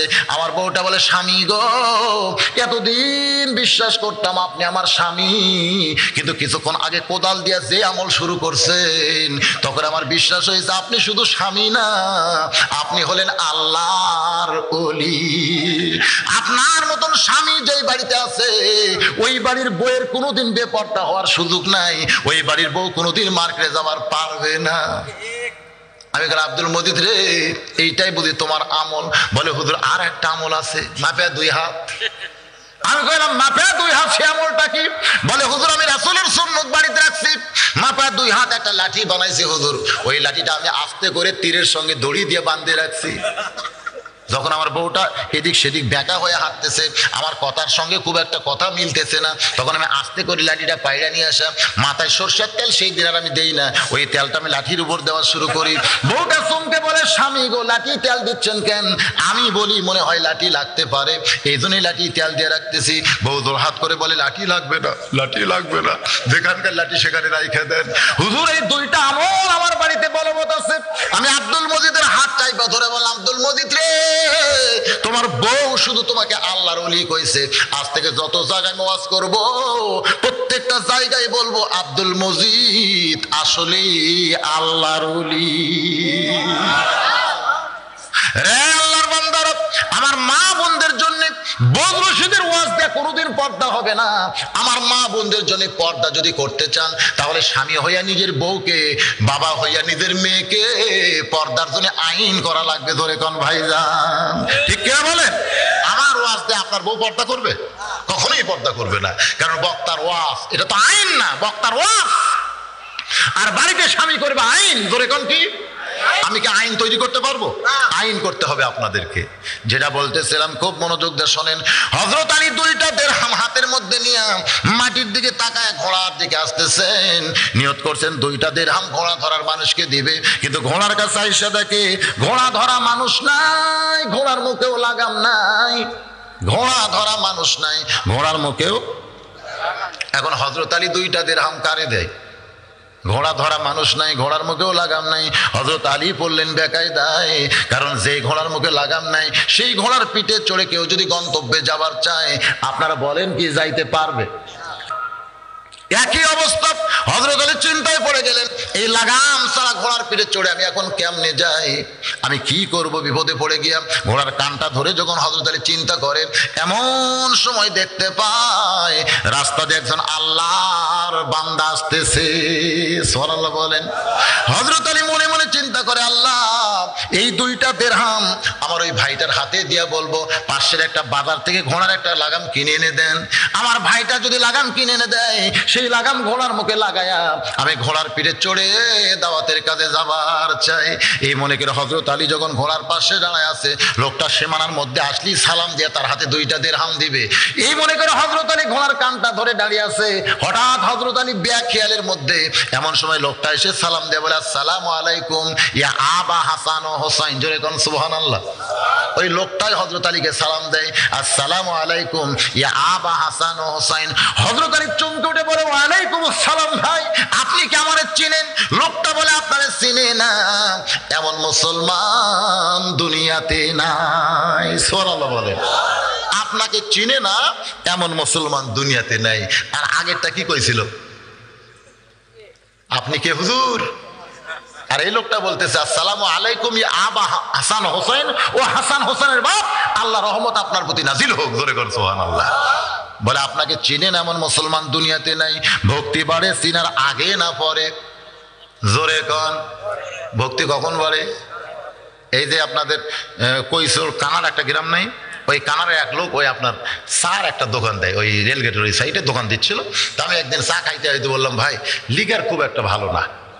লোকটা রাগ করে কয়, হুজুর ভালো না লাগলে উঠে যান, আপনার মতন বহু মানুষ খায়, এতই গরম ভাই। কিন্তু কৈশোর কানারে যখন ওয়াজ করে ওর দোকানে যখন গেছি, হুজুর আপনি যতদিন মন চায় চা খাবেন হুজুর, টাকা দেওয়া লাগবে। আমি কইলাম, ভাই তোমার কি মনে আছে একদিন একটু কইছিলাম লিগার খারাপ, তুমি যে গরম কই, তখন আপনাকে চিনতাম না হুজুর, কিন্তু এখন আপনাকে চিনি। ভক্তি হয় কখন? চিনার আগে না পরে। আগে আমারে চিনতো না, কয় আপনি চলে যান, বহু লোক আমার দোকানে খায়, আপনার মতন পানসা হুজুরের দরকার নাই। কিন্তু যেদিন আমার চিনেছে সেদিন বলে, যতদিন আপনি খাবেন দাম দেওয়া লাগবে না, কারণ আপনাকে চিনি, আপনি সাধারণ মানুষ না, আপনি মাওলানা বজলুর রশিদ। এটা চিনার আগে হয় না, চিনার পরে ভক্তি হয়। ধরে কোন ঠিক কি না? হযরত আলী বলতে যে, ভাই আপনি কি আমার চিনেন? বলে, আপনারা চিনেন এমন মুসলমান দুনিয়াতে নাই। হযরত আলী বলে, আপনি আমারে কেমনে চিনলেন জানতে চাই। বলে, আল্লাহর নবী আপনারে চিনাই দিছে। আল্লাহর নবী একদিন সাহাবীদের সামনে বলেছিল, রে আমার সাহাবীরা রে, তোমরা শুনলে আশ্চর্য হয়ে যাবে, তোমাদের মাঝখানে এমন একজন মহান ব্যক্তি বসে আছে যে আমি নবীর দিক চাইতেও 2 দিক দিয়ে সৌভাগ্যবান। সুবহানাল্লাহ বলেন। সাহাবীরা বললেন, হুজুর আপনার চাইতে সৌভাগ্যবান কোন ব্যক্তি দুনিয়াতে নাই। আপনাকে সৃষ্টি না করলে আল্লাহ কুল কায়নাত সৃষ্টি করতো না, তাহলে আপনার চাইতে সৌভাগ্যবান ব্যক্তি দুনিয়াতে কে আছে আমরা এটা শুনতেও চাই না।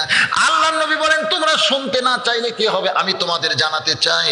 সাহাবীরা বললেন, হুজুর তাহলে সৌভাগ্যবান ব্যক্তিকে আমরা শুনবো এখন। আল্লাহর নবী বললেন, তাহলে শুনে নাও, বাবা আদম থেকে আমি নবী পর্যন্ত যত নবী দুনিয়াতে আইছে, এই নবীর বিবিরা জান্নাতি, কিন্তু জান্নাতি নারীদের নেত্রী কোন নবীর বিবি হতে পারবে না। জান্নাতি নারীদের নেত্রী হবে আমার কলিজার টুকরা মা ফাতেমা। এই ফাতেমার স্বামী যিনি, তিনি হলেন পৃথিবীর সব চাইতে যোগ্য স্বামী। ধরে কর না সুবহানাল্লাহ। আল্লাহ নবী বলেন, আমার চাইতেও স্বামীর দিকটা আলী হলো সৌভাগ্যবান, কারণ তার বউটা হলো জান্নাতি নারীদের নেত্রী। নেত্রী রে সাহাবীরা শুনলে আরো আশ্চর্য হবে। বাবা আদম থেকে আমি নবী পর্যন্ত যত নবী দুনিয়াতে আইছে, এই নবীর সন্তানেরা জান্নাতি নবী হওয়ার পারবে, কিন্তু জান্নাতি যুবকদের সর্দার কোন নবীর সন্তান হতে পারবে না। জান্নাতি যুবকদের সর্দার হবে আমার কলিজার টুকরা হাসান আর হোসাইন।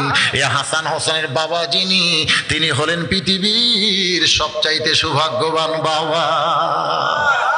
আল্লাহ নবী আপনারে চিনাই দিছে, আপনারা চিনেন এমন মুসলমান দুনিয়াতে আছে? হুজুর আপনি এভাবে দাঁড়ায় আছেন। বলে, ভাই 2টা দিরহাম নাও, বাজার থেকে এটা লাগাম কিনে এনে দাও। লাগাম কেন? বলে, আমার ঘোড়ার মুখে তো লাগাম নাই।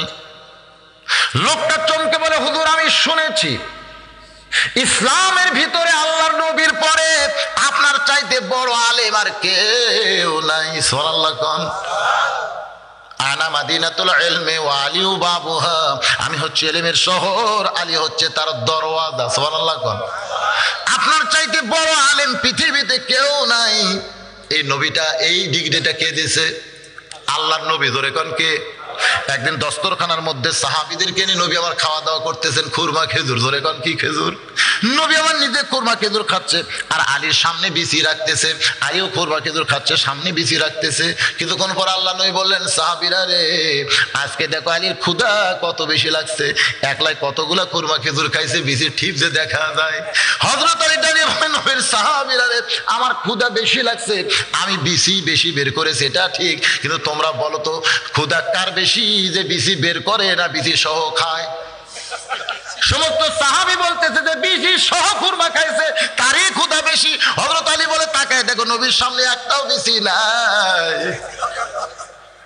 সঙ্গে সঙ্গে নবী আমার দাঁড়িয়ে বলে, রে সাহাবীরা রে, আমি সাধারণ কোন মানুষ না, আমি হচ্ছে ইলমের শহর, আলী হচ্ছে তার দরওয়াজা। আল্লাহ রাসূল দুনিয়া থেকে বিদায় নেওয়ার পরে প্রত্যেকটা সাহাবী হযরত আলীকে ওস্তাদের মতো সম্মান করতেন। সুবহানাল্লাহ কোন। ওস্তাদের সম্মান ইসলামে আছে? ইসলামে আছে, ইসলামে আছে। ইসলামে কিন্তু ওস্তাদের সম্মান আছে। ইসলাম যখন মাদ্রাসার মধ্যে যাবেন তখন দেখতে পাবেন এখানে শহর দিকে একটা মাদ্রাসা আছে না নাই? ওই মাদ্রাসায় গিয়ে দেখবেন হুজুরকে কেমন ছাত্ররা সম্মান করে। আবার আজিজুল হক কলেজেও যায় দেখবেন ওটিও করতেছে, সাইডে সিগারেট টান মারতে। এক স্যার আমার কইছে, আজিজুল হক কলেজের এক স্যার রহমত আমাদের গ্রামে বাড়িও কইছে, কোনো সম্মান নাই, সিগারেট টানতেছে আর সামনে চলতেছে। যদি কোনো শিক্ষক একটু কড়া নজরে তাকায়, 2-4 ছাত্র মিলে আবার পিটুনো দেয়। কিন্তু ইসলামে কেমন সম্মান হুজুরকে দেওয়া হয়, উস্তাদকে দেওয়া হয়। নোমান ইবনে সাবিত ছোট্ট একটা ঘটনা শোনেন। যখন মাদ্রাসার ছাত্র উস্তাদ তাকায় দেখে পায়ের মধ্যে জুতা নাই, ওস্তাদ বলে, নোমান রে, মরুভূমির দেশে মাদ্রাসায় তুমি পড়ো, তোমার পায়ের মধ্যে জুতা নাই বাবা, তুমি কি জুতা পরে আসতে পারো না? বালিক এত গরম কি তোমার পায়ের তালুতে লাগতেছে না? নোমান কান্দে বলে, হুজুর আমার বাবা এতই গরিব মানুষ, জুতা কেনার কোনো পয়সা নাই, এই জন্যই তো খালি পায়ে মাদ্রাসা আমার আসতে হয়। ওস্তাদ বলে, বাবা তাহলে মাদ্রাসা ছুটি হলে তোমার কামরায় যাইও।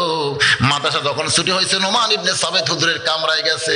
ওস্তাদ চোখের তল থেকে এক জোড়া পুরানো কাপড়ের জুতা বের করে বলে, বাবা এই জুতা আগে আমি পায়ে দিতাম কিন্তু আর পায়ে দেই না, এই জুতা জোড়া তোমার আমি দিয়ে দিলাম, এই জুতা পরে তুমি আগামীকাল থেকে মাদ্রাসায় চলে আসবে, কারণ তোমার পায়ে বালির গরম লাগলে আমি ওস্তাদ বড় কষ্ট পাই। নোমান ইবনে সাবিত কাপড়ের জুতা বগলের মধ্যে নিয়ে বাড়ির দিকে যার চিন্তা করে, যেই জুতা আমার হুজুর পায়ে দিছে সেই জুতা আমি পায়ে দিলে হুজুরের সম্মানের ক্ষতি হবে। হুজুর যখন আমারে দিতে কইছে আমি দিবই দিব, তবে পায়ে দিব না। বাড়িতে যাইয়া কাপড়ের জুতা সুন্দর করে পরিষ্কার করে ওই জুতার কাপড় খুলে সারা রাত ধরে নোমান ইবনে সাবিত মাথার টুপি বানাইছে। পরদিন সেই টুপি পরে মাদ্রাসায় চলে আইছে। ওস্তাদ পায়ের দিকে তাকায় দেখে জুতা নাই। মনে মনে ভাবতেছে, আমার পুরান জুতা বলে তুই ঘৃণা করে রাস্তায় ফাইলা দিয়া বাড়িতে গেছিস, আমার পুরান জুতা বলে তুই পায়ে দিলি না। রে নোমান, মাদ্রাসা ছুটি হলে তুই আমার কামরায় যাবি। যেই মাদ্রাসা ছুটি হয়েছে নোমান ইবনে সাবিত যখন কামরায় যায়, ওস্তাদ চামড়ার চাবুক দিয়ে সমান তালে পিটন শুরু হয়েছে। মারতে মারতে মারতে মারতে এক সময় চামড়া কেটে রক্ত দিয়া যখন নোমানের জামা ভিজে যায়, ওস্তাদ চাবুক ফাইলা দিয়ে বলতেছে, বেটা রে তোর আমি অত্যন্ত ভালোবাসি, আমার হাতে যদি টাকা থাকতো তোর এক জোড়া নতুন জুতা কিনে দিতাম, কিন্তু বর্তমানে আমার হাতেও টাকা নাই, আমি পুরানো এক জোড়া জুতা তোরে পায়ে দেওয়ার জন্য দিলাম, কিন্তু ঘৃণা করে জুতা পায়ে দিলি না, রাস্তায় ফাইলা দিয়ে মাদ্রাসায় আইছিস, এই জন্যই তোরে যে মারতেছি, তুই যে কিছুই বলিস না। নোমান মুসকি মুসকি হাসার পরে, হুজুর আপনি শুধু আমার পায়ের দিকে দেখেন, একটা বার কি আমার মাথার দিকে আপনি দেখবেন না? ওস্তাদ মাথার দিকে তাকায় বলে, নোমান রে তুই জুতার কাপড় দিয়ে মাথার নবী বানাইছিস, একটা বার যদি আমার বলতিস বাবা আমি তোরে মারতাম না, তোরে মারতাম না, এত মার তোরে দিলাম, তুই যে কিছুই বললি না। নোমান মুসকে মুসকে হাসে আর বলে হুজুর গত কয়েকদিন আগে আল্লাহর কোরআন পড়ে যখন ঘুমিয়ে গেলাম, কে দূর থেকে আমারে বলতেছে নোমান রে আল্লাহর কোরআন শিখতে গিয়া ওস্তাদের হাতে যত জায়গায় পিটন খাবি ওই জায়গায় জাহান্নামের আগুন কোনোদিন স্পর্শ করবে না। হুজুর আমাকে আরো মারেন, মারতে মারতে আমার গোটা দেহ রক্তাক্ত করে দেন।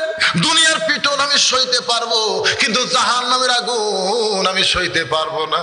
ওস্তাদ সঙ্গে সঙ্গে বুকের মধ্যে নিয়ে কপালে একটা চুমা দিয়ে বলে নোমান রে তুই ওস্তাদকে এত সম্মান দিলি বাবা, আমি তোর জন্য আল্লাহর কাছে দোয়া করি আল্লাহ যেন জগৎ বিখ্যাত আলিম তোরে বানায় দেয়। এই নোমান ইবনে সাবিত আর কেউ না, ইনি হলেন আমাদের ইমামে আজম আবু হানিফা। এখন বলেন ইসলামে ওস্তাদের সম্মান আছে না নাই? হযরত আলীকে সকলে ওস্তাদ বিশ্বাস করতেন, এই কারণে তাকে সবাই জ্ঞানী জানতেন। লোকটা বলে হুজুর আপনি এত বড় জ্ঞানী হওয়ার পরে এই লাগাম ছাড়া ঘোড়া নিয়ে কেমনে বের হলেন জানতে চাই। হুজুর আপনি লাগাম ছাড়া ঘোড়া নিয়ে কেমনে বের হলেন জানতে চাই। হযরত আলী বলেন ঘোড়ার মুখে লাগাম ছিল কিন্তু বর্তমানে নাই। বর্তমানে কেন নাই? বলে এত প্রশ্ন কেন? বল প্রশ্ন এই জন্য আপনি সাধারণ মানুষ না, সাধারণ মানুষ হলে এত প্রশ্ন করতাম না। আপনি হলেন জ্ঞানী আলেমদের আলেম, ধরে দেন সুবহানাল্লাহ। জ্ঞানী মানুষ ভুল করলে সাধারণ মানুষ কিন্তু তারা চুবড়া ধরে, ধরে কি ধরে না ভাই? 12টাতে পার হয়ে গেছে, আর কিছুক্ষণ করবো না, রাত হয়ে যাক না। জ্ঞানী মানুষ ভুল করলে সাধারণ মানুষের চুবড়ে ধরে, এটা আমার জীবনে বাস্তব। আমি 5 ফিট বাজারে এই পকেটে দেয়, এই পকেটে 200 টাকা রাইখা আমি বাজার করতেছি, আলু বেগুন মরিচ সব কেনা হয়েছে। কেনার পরে তখন পকেটে হাত দিয়ে টাকা নেই। দোকানদার বলতেছে হুজুর কি খুঁজতেছেন? বললাম টাকা ভাই, এই পকেটে টাকা রাখছিলাম তা নাই। হুজুর আপনি ওয়াজ করেন না? হ্যাঁ ওয়াজ করি তো। আপনার ওয়াজ জনগণ শোনে? শোনে তো না।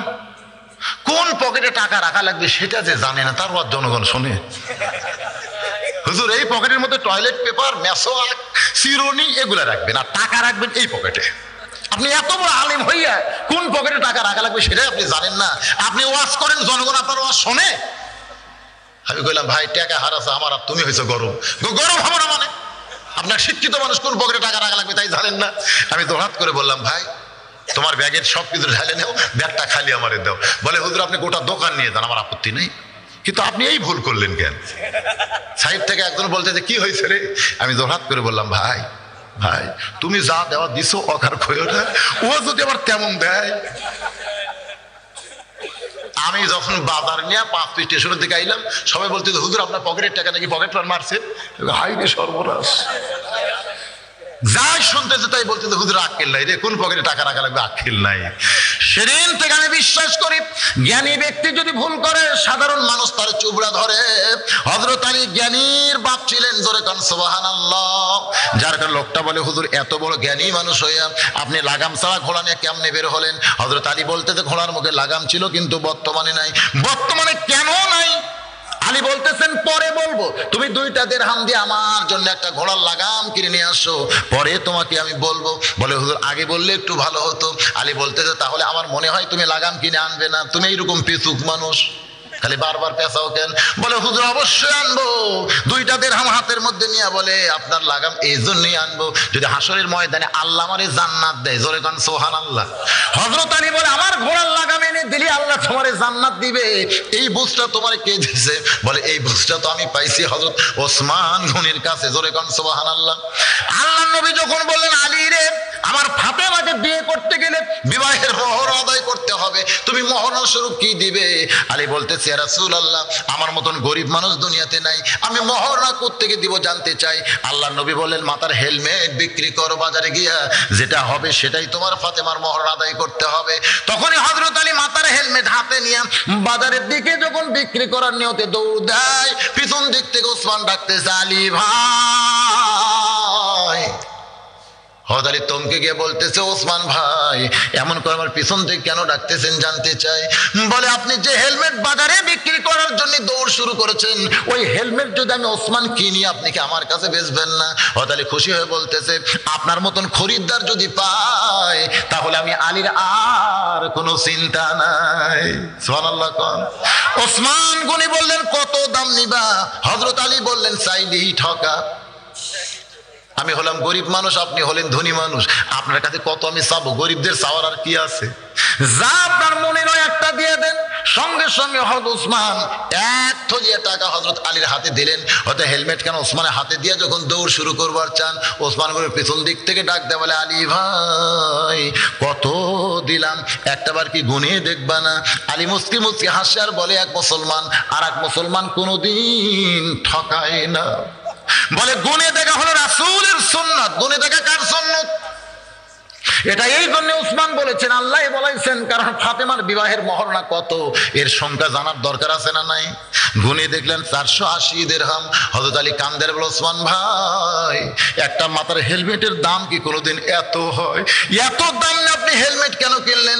ওসমান কান্দের বলে, আলী রে, আসাদুল্লাহিল গালিব যে হেলমেট মাথায় দেয়, গোটা দুনিয়া বিক্রি করলে সে হেলমেট কোনোদিন কেনার উপায় নাই। আমি আবার তোমার হেলমেট তোমারে দিয়া দিলাম। হযরত আলী কান্দের বলে, ওসমান ভাই এই বিপদের দিনে এত বড় উপকার আপনি আমার কেমনে করলেন শুনতে চাই। ওসমান বলে, জান্নাতের আশায় নবীর মা। আল্লাহ নবী বহুদিন বলতেন, আমার মেয়ে হলো 3টা, আমার মেয়ে হলো 3টা। সাহাবেরা বলতেন, হুজুর আপনার মেয়ে তো 4টা। আসলে সাহাবেরা মনে করছে নবী তো উম্মি নবী, গুনবার জানে না, এই জন্যই হয়তো বলতেছে আমার মেয়ে 3টা। আল্লাহ নবী বললেন, সাহাবীরা রে আমার মেয়ে তো আসলেই 3টা। সাহাবীরা বলে, হুজুর আপনার মেয়ে তো হলো 4টা। নবী বললেন, তাহলে শোনো, কুলসুম আমার মেয়ে, রোকে আমার মেয়ে, জয়নাব আমার মেয়ে, কিন্তু ফাতেমা আমার মা। আল্লাহ নবী বহুদিন বলতেন, আমার মা আমিনা মরে গেছে, আমি ফাতেমাকে মা হিসাবে পাইছি। বহুদিন উম্মে কুলসুম বলছে, বাবা আপনি ক্ষুধার জ্বালায় পেটে পাথর বেঁধে বসে থাকেন, ও বাবা আপনার জামাই হলো মক্কা মদিনার সবচাইতে ধনী, আপনি আমার বাড়িতে আসবেন, ভালো মন্দ পাক করে আপনাকে খাওয়াবো, আপনি যেন আর ক্ষুধা নিয়ে কোনোদিন থাকেন না। আল্লাহ নবী বলতেন, অবশ্যই আসবো। কিন্তু যেদিন নবী উম্মে কুলসুমার বাড়ি যাইতেন, সেদিন নবী দাঁত খিলাল করতে করতে যাইতেন। উম্মে কুলসুমা বলতেছেন, ও বাবা দাঁত খিলাল করতেছেন, বলে, পেট ভরা আছে মা, যাওয়ার সময় তোরে একটু দেখার জন্য আইছিলাম। যেদিন আল্লাহ নবীর পেটে ক্ষুধা, পেটে পাথর বেঁধেছে, সেদিন নবী আমার দুনিয়ার কোনো পথের কথা খেয়াল নাই, শুধুমাত্র একটা পথ দিয়ে আস্তে আস্তে ফাতেমার বাড়ির দরজায় নবী আমার ডাক দেয়, মা আমি তোর ছেলে দরজায় দাঁড়াইছি, মা একটা বারের জন্য দরজা খোল, তোর একটু দেখতে চাই। ফাতেমা কান্দের বলে, বাবা এমন কাপড় আমার পরনে, আমি দরজা খুলতে পারবো না, আপনি ফিরে যান, আপনি ফিরে যান, কারণ যে কাপড় পরে আমি আছি কেমনে আপনার জন্য দরজা খুলি। আল্লাহ নবী মাথার পাগড়ি এক টান দিয়ে খুলে জানলা দিয়া দিয়া বলে, মা এই মাথার পাগড়ি পরে তুই দরজা খোল। ফাতেমা কান্দের বলে, যার জুতার পরশে আল্লাহর আরশ ধন্য হয়ে যায়, সেই নবীর মাথার পাগড়ি কি কোনোদিন পরা যায়? আল্লাহর নবী বলে, সবাই আমার নবী মানবে, তাহলে আমার ছেলে হিসাবে কে ডাকবে? আমি কোনোদিন তোর কাছে নবী হওয়ার চাই না মা, আমি তোর সন্তান হয়ে তোরে মা মা বলে ডাকতেছি, আমার পাগড়ি তোর পড়তে কোনো অসুবিধা নাই, মা দরজা খোল। তুই দরজা না খুললে এই দরজায় আমি বসে থাকবো, আমি কিন্তু যাব না। আল্লাহ নবী যখন দরজায় বসতে চায়, এমন সময় বলে, বাবা দেন আপনার পাগড়ি দেন। এবার নবীর মাথার পাগড়ি নিয়ে ফাতেমা সেই পাগড়ি পরে যখন দরজা খুলে দেয়, আল্লাহ নবী আস্তে করে জুব্বা তুলে বলে, মা এই জন্যই তো তোর বাড়িতে আইছি মা, ক্ষুধার জ্বালায় বড় কষ্ট পাই, তাড়াতাড়ি একটু খাবার দে তো মা, একটু খাবার দে। ফাতেমা কান্দের বলে, বাবা উম্মে কুলসুমা কতদিন আপনাকে বলে ক্ষুধা লাগলে আপনি তার বাড়িতে যাবেন, কিন্তু ভুল করে আপনি ফাতেমার বাড়িতে আইছেন বাবা। আজকে 3 দিন হলে ফাতেমার বাড়িতে কোনো খাওয়া না।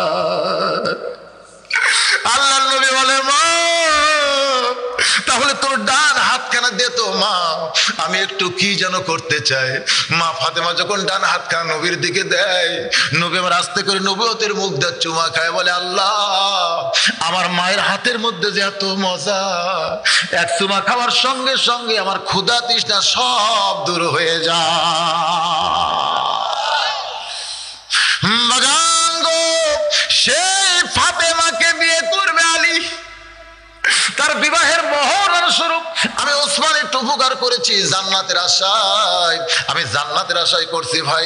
লোকটা বলে হুজুর ওসমানের মতন মহান ব্যক্তি জান্নাতের আশায় যদি আপনার মাথার হেলমেট ক্রয় করে আবার টাকা হেলমেট দুইটাই দেয়, আমি কেন জান্নাতের আশায় আপনার ঘোড়ার লাগাম কিনে আনবো না? 2টা দিরহাম নিয়ে লোকটা বাজারে যায়, গোটা বাজার ঘুরতেছে, লাগামের কোনো দোকানই নাই। যেই দোকানে যায় সেই দোকানদারি বলে এই বাজারে কোনোদিন লাগাম বিক্রি হয় না, আপনি গোটা বাজার ঘুরলে কি হবে, ঘোড়ার লাগাম তো আপনি পাবেন না। এইটা হলো ফত্তালি বাজার, এখানে তো সবকিছু পাওয়া যায় না, ধরে কোন ঠিক কিনা? আপনি সোনার দোকানে সোনা পাবেন, কাপড়ের দোকানে কাপড় পাবেন, রাজা বাজারে গিয়ে কি কাপড় খুঁজবেন? রাজা বাজারে কেউ কাপড় কিনবার যায়? কি কিনবার যায় বুঝেন না? বগুড়াতে যেমন এক একটা মার্কেটে একটা নামের কারণেই চলতেছে, রে আল্লাহর বান্দা সমস্ত বাজারের লোকজন বলতেছে এই বাজারে কোনোদিন ঘোড়ার লাগাম পাওয়া যায় না, এখানে সবকিছু পাওয়া যায় কিন্তু ঘোড়ার লাগাম তো পাবেন না। লোকটা মনে মনে চিন্তা করে এমন একটা মহান ব্যক্তির ঘোড়ার লাগাম কেনার জন্য এলাম, আর লাগাম ছাড়া দিরহাম নিয়ে যদি তার সামনে দাঁড়ায় সে তো মনে বড় কষ্ট পাবে। এই নিয়তে লোকটা যখন ফিরে আসতে চায় এমন সময় লাগাম চোরা, ধরে কোন কি চোরা? লাগাম চোরা চিল্লাই বলতেছে কে নিবা লাগাম, কে নিবা লাগাম, কে নিবা লাগাম। লোকটা সামনে গিয়ে সালাম দিয়ে বলে ভাই তোমার মতন ভালো মানুষ এই দুনিয়াতে আর কেউ নাই। আমি যখন ফিরেই যাচ্ছিলাম লাগাম কিনতে পারতেছি না, তখন তুমি কে নিবা লাগাম, কে নিবা লাগাম, কোন জায়গার থেকে আল্লাহ তোমারে পাঠাই দিছে। চোর খালি থরথর করে কাঁপতেছে, কারণ চোরকে যদি কেউ ভালো কয় তখন তার অবস্থা ভালো না খারাপ হয়, বুঝেন না? তোমার মতন ভালো মানুষ আর কেউ নাই, তুমি কত দাম নিবা? লাগাম চোরা বলতেছে 2 দিরহাম দিলেই চলবে। লোকটা মনে মনে খুশি, হযরত আলী আমারে 2 দিরহাম দিছে, আর এই লোকটাও 2 দিরহামই দাম চাইছে। 2টা দিরহাম দিয়া ঘোড়ার লাগাম নিয়ে হযরত আলীর সামনে যখন দাঁড়িয়ে যায়, হযরত আলী লাগামের দিকে তাকায়া চোখ দিয়ে দর দর করে পানি পড়তেছে, আর মুখটা মুস্কি মুস্কি হাসতেছে। বাগান গাছকের আলোচনায় আমি বলতেছি ইমান থেকে ইয়াকিন আমাদের পয়দা হবে। হযরত আলীর 2 চোখ দিয়ে দর দর করে পানি পড়তেছে, আর মুখটা মুস্কি মুস্কি হাসতেছে। আবার রাসূল বলেছেন ইত্তাকু ফিরাসাতাল মুমিনিনা ফাইন্নাহু ইয়ানজুরু বিনুরিল্লাহ, মুমিনদের দৃষ্টি নজরকে তোমরা ভয় করো, তারা তোমাদের মতন দেখবে না, তারা যা দেখবে আল্লাহর নূরের সাহায্যে। জোরে কান সুবহানাল্লাহ। তারা যা দেখবে কি দিয়া? আল্লাহর নূর দিয়া। আমরা 2 চোখ দিয়ে যা দেখি তাই বিচার করি, জোরে কান ঠিক কিনা? এই 2 চোখ দিয়ে দেখলে হবে? 2 দিক দিয়ে চোখ দেখলে আমাদের অনেক সময় ঈমানটা নষ্ট হবে। ইয়ানজুরু বিনুরিল্লাহ, নূরের চোখ দিয়ে দেখতে হবে। নূরের চোখ যদি খুলতে চান কোন জিনিসটা হাতে নিতে হবে ভাইজান? আল্লাহর কোরআন। সুবহানাল্লাহ বলেন। এই কোরআনকে নূর বলা হয়েছে, আলো বলা হয়েছে।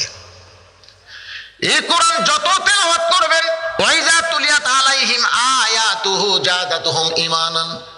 আজকের এই মাহফিলে তো কোনো কালেকশন নাই, আছে? দেখেন যদি চেষ্টা, মানে আমি ওয়াজ করতেছি ভাইজান, একজন পিছন থেকে বলতেছে বেশি রাত না, ফজর নামাজ পড়বে না, ঠিক আছে তো? বাড়ির যে ঘুম পড়া লাগবে ফজরের নামাজ, আসলে তো তাই, বেশি রাত জায়গা যদি ঘুম দেই নামাজ যদি না হয়। মুরব্বী যা বুঝে ঠিকই বুঝছে, কিন্তু একটা মন্ত্র আমি আপনাদের শিখাই দিব, এইটা যদি আপনারা তেলাওয়াত করে ঘুমায় যান আল্লাহ আপনাদের চেতন করে দিবে। সুবহানাল্লাহ কোন? সেই মন্ত্রটা কি? আল্লাহুম্মা বিইসমিকা আমুতু আহইয়া। ওযু করে এই দোয়াটা পড়ে দরুদ পড়তে পড়তে আপনারা ঘুমায় যাবেন। মুয়াজ্জিনের আসসালাতু খায়রুম মিনান নাওম যতই ল্যাপ মাথার উপর দিয়ে তুলে দেন কানের মধ্যে ঢুকে দিবে আল্লাহ। কারণ ঘুম দেওয়ার মালিককে। অনেক লোক কিন্তু রাত 12টার পরে ঘুমের বড়ি খায়, তাও ঘুম ধরে না। ধরে কোন ঠিক না? এরকম আছে না নাই? তাহলে ঘুম দেওয়ার মালিককে, চেতন করার মালিককে। আল্লাহ পাকের কাছে আমরা দোয়া করব, আল্লাহ যেন আজকে আমাদের সবাইকে চেতন পাইয়া ফজরের নামাজ যেন জামাতের সঙ্গে আদায় করার তৌফিক দেয়। সকলে বলে আল্লাহুম্মা আমিন। মুরব্বী ঠিকই বলেছে, কারণ আমি যখন উঠছি ভাই, তখন অবশ্য এরকম টাইমে উঠছিলাম, 10টা পরে উঠছিলাম, এখনো 10:20 বেজে গেছে।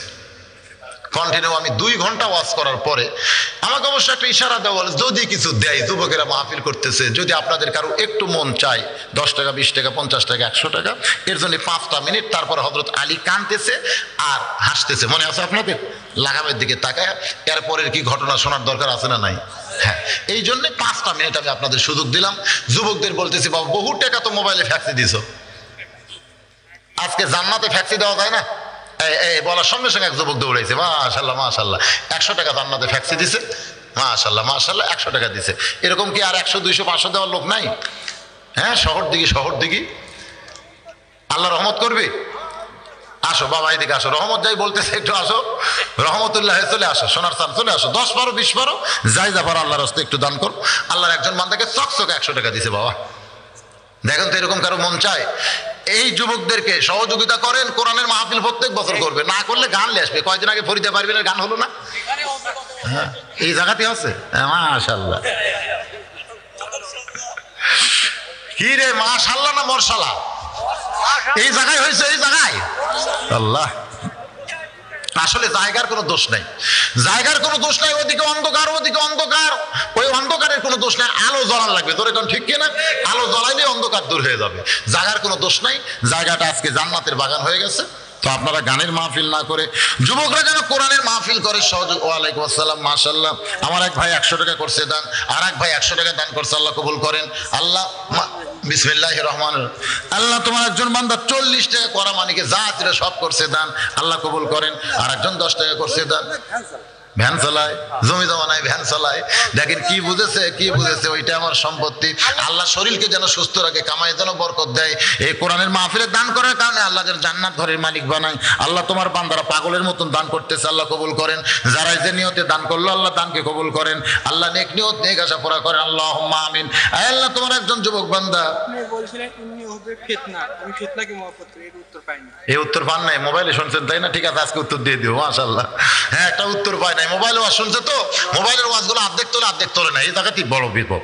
আল্লাহ তোমার একজন বান্দা 20 টাকা, আর একজন 10 টাকা, আর একজন 10, আর একজন 20, আর একজন 40, আর একজন 120। মাশাআল্লাহ মাশাআল্লাহ। 500 টাকার লোট শহর দিকে নাই রে, 500 টাকার লোট নাই রে, 500 টাকার লোট নাই নাই নাই নাই। কেউ দেখান না কে ভাই? না থাকলেও খালি টাকাটা দেখান তো, দেখে আছে। আল্লাহ তোমার একজন 10, আর একজন 100, আর একজন 100 টাকা করছে দান, আল্লাহ দান কবুল করেন। আল্লাহ নেক নিয়ত নেক আশা পুরা করেন। সকলে বলে আমিন। সভাপতি সাহেব দিবে তাই বলতেছেন? সভাপতি তাই বলতেছেন?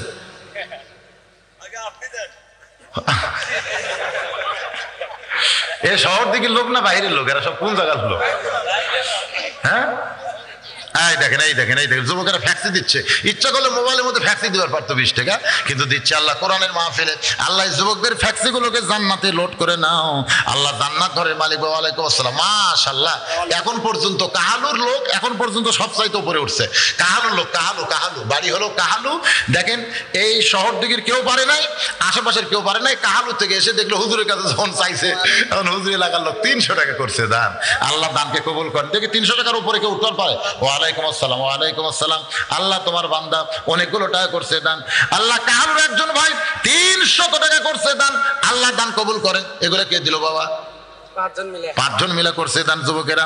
আল্লাহ দানকে কবুল করেন, নেক নিয়ত নেক আশা পুরা করেন। ওয়ালাইকুম আসসালাম। দেখেন আপনাদের এলাকার যুবকগুলো দেখেন, সবাই আজকে জান্নাতে ফ্যাক্সি দিল। আল্লাহ যে যাই দিল আল্লাহ জান্নাতের মালিক বানায় দেয়। আরেকজন 50 টাকা করছে দান, আল্লাহ কবুল করেন। আল্লাহ নেক নিয়ত নেক আশা পুরা করেন। আল্লাহুম্মা আমিন। কবুল করো মোদের কামনা, দানকারীকে দিবেন জান্নাত, আল্লাহ নিরাশ করবেন না। আল্লাহ তোমার একজন বান্দা 20 টাকা দান করছে, আল্লাহ কবুল করেন। আবার পকেটে ধার ঢুকাই আমার মোবাইল নম্বর। হ্যাঁ, মোবাইল নম্বর তো এখন এখানে বলা যাবে না, কার্ড আছে আপনার গাড়ির ওখানে গেলে, আপনার আমার হেল্পার আছে, ওদের কাছে কার্ড আছে, একবার কাটলেন, সেটাই ভালো হবে। হ্যাঁ, আল্লাহ তোমার একজন বান্দা 50 টাকার একজন 10, একটা ফুচকা মানুষ হাই রে, 10 টাকার একজন 10, আর একজন দেশে ছোটগুলো দিবার ধরছে। মাশাআল্লাহ, কে রে?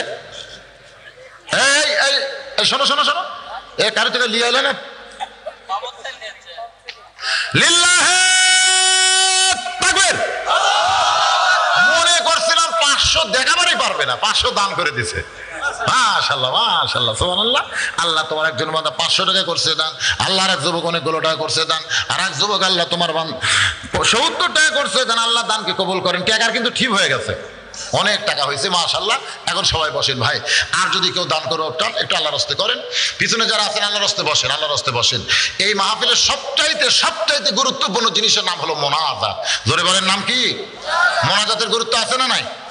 আর দোয়া মুখুল ইবাদত, দোয়াটা হচ্ছে ইবাদতের মগজ। আমি ওয়াজ করতে বুঝাই থাকি যে মুরব্বী দোয়ার জন্য বসে আছে, দোয়ার জন্য বসে আছে। এতগুলো মানুষের দোয়া আমরা তো করতে পারি না সব সময়। আপনার ওই নীলফামারীর একটা বাস, ওই যে ফুড ভিলেজের ওখানে আপনারা দেখছেন একটা বিশাল ব্যাংক আছে, ব্যাংকের নাম কি? শাকপালা না, ওই যে ফুড ভিলেজের আগে একটা ব্যাংক নাই? চান্দাই কোনার আগে যে একটা ব্যাংক আছে, একটা ব্যাংক নাই এরকম? ওখানে একবার হয়তো ঘোগা বটতলা হয়েছে, ওইখানে একটা অ্যাক্সিডেন্ট হয়েছিল। নীলফামারীর বাস মানে টিয়ারিং ফেল করে একবারে খাদের মধ্যে পড়ছে। এমন হয়ে পড়ছে, আপনারা হয়তো পেপারে দেখছিলেন, অনেকগুলো মানুষ মারা গেছিল সেইবার, অনেকগুলো মানুষ মরছিল। কিন্তু একজন মানুষের নাম ছিল মজিবর। নীলফামারীর লোকেরা খুঁজতেছে, মজিবরকে পাচ্ছে না, কিন্তু একটা লাশ পাওয়া গেল, মাথা নাই, মাথা ছাড়া একটা লাশ। মানে এমন ভাবে গ্লাসের মধ্যে পড়ছে না, কি হয়েছে মাথাতে কোন জায়গাতে আছে, এখন বাস তো আছে পানির মধ্যে, কিন্তু দেহ পাইছে, মাথা নাই। সবাই বলতেছে মজিবরের লুঙ্গি হলো হলুদ আর শার্ট হলো লাল। সবাই দেখতেছে যার মাথা নেই তার লুঙ্গির হলুদ আর শার্ট লাল। নীলফামারীর লোক বলে এটাই মজিবর হবে। মজিবর মনে করে মাথা ছাড়া বাড়িতে নিয়ে গেছে। মজিবরের বউ বাপ মা যারা ছিল সবাই কান্দাকান্দি শেষ। কবর দেওয়ার পরে যেদিন কলমা পড়ার দিন, জোরে কোন কি পড়া? কলমা পড়ার দিন মজিবর মাথা নিয়ে হাজির। আসলে মজিবর মরেই নাই, মজিবর আহত হয়েছিল। সিরাজগঞ্জের লোকেরা টানা হেঁচা করে হাসপাতালে নিয়ে ওরে সেবা শুশ্রূষা করে 7 দিন পর 8 দিন পরে যখন চলে আইছে বাড়িতে, কিন্তু আইসা দেখে মিলাদ চলতেছে। কিসের মিলাদ রে ভাই? সবাই বলে তুমি কেডা? আমি তো মজিবর। কয় মাথা পাইলা কোথায়? যারা কলমা পড়তেছিল তারা মারছে দৌড়। মজিবর ফিল হয়ে চলে আইছে মাথা নিয়ে। মজিবর বইয়ের কাছে গিয়ে বলতেছে, বিবি রে, বলে তুমি কে? বলে আমারে তুমি চিনো না, আমি হলাম তোমার স্বামী। কয় তাহলে মাথা পাইলা কোথায়? তুমি আমার স্বামী না, তুমি যদি আমার স্বামী হয় তোমার তো মাথা নাই, তুমি মাথা পাইলা কোথায়? মায়ের কাছে যায় মা একই কথাই কয়, বাপের কাছে যায় বাপ কয় বেটারে তুই মাথা পাইলি কোথায়? মজিবর তখন এক দৌড়ে কবরের কাছে গেছে, এই শয়তান, তোর যদি আজকে মাথা থাকতো তাহলে আমার এত বিপদ হইতো না, কিন্তু তোর মাথা নাই বলে আজকে আমার কত বিপদ, কেউ আমাকে চিনতেছে না। তার মানে মনে করেন মোনাজাতটা হলো মাথা। যারা মোনাজাত ছাড়া বাড়িতে যাবেন এরা হলো মাথা ছাড়া, জোরে কোন কি ছাড়া। আর যারা মোনাজাত করবেন তাদের মাথা আছে রে ভাই।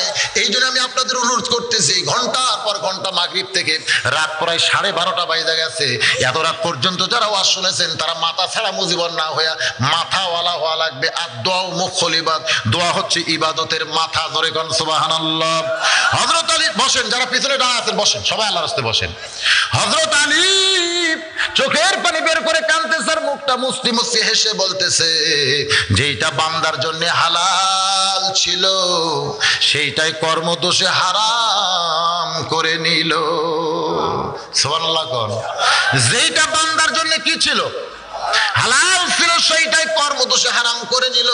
লোকটা বলে, হুজুর আপনি কি বললেন আমি বুঝতে পারতেছি না। বলে একটা হলো ঈমান, একটা হলো ইয়াকিন। জোরে কোন সুবহানাল্লাহ। তার ঈমান বলেছে ঘোড়ার লাগাম চুরি করব, ঘোড়া চুরি করব, এতে সে লাভ পাবে। কিন্তু ইয়াকিন বলতেছে সে কিছুই পায় নাই, বরং সে আরো খারাপই হয়েছে। জোরে কোন ঠিক কিনা? এই 2টা দিরহাম কিন্তু হযরত আলী তাকে দিতই, সে যদি ঘোড়ার লাগাম ধরে থাকতো। কিন্তু 2টা দিরহামই নিল, কিন্তু হালাল হাদিয়া না নিয়া চুরি করার কারণে সেইটা হারাম হয়ে গেল। বাজান রে, আমাদের ঈমান বলে দুনিয়ার বাড়ি দুনিয়ার গাড়ি সব একদিন ছাড়তে হবে, কিন্তু ইয়াকিনের পর্যায়ে আমরা যাইতে পারি না। ইয়াকিনের পর্যায়ে যখন যাব তখন বালতো সিরুনাল হায়াতাদ দুনিয়া ওয়াল আখিরাতু খায়রুম আবকা, বিশ্বাস হয়ে যাবে। আমরা সকলে সে আখিরাতকে বিশ্বাস করব, ইয়াকিনে দৃঢ় বিশ্বাস করে, এই দুনিয়াকে তুচ্ছ জ্ঞান মনে করে আমাদের দুনিয়াতে চলতে হবে। আর দুনিয়াও মাজরাতুল আখিরা, দুনিয়া হচ্ছে আখিরাতের খেসরূপ। আজকে যারা ওয়াজ শুনলেন, এই ফজরের নামাজ তাদের জন্য পড়ার দরকার আছে না নাই?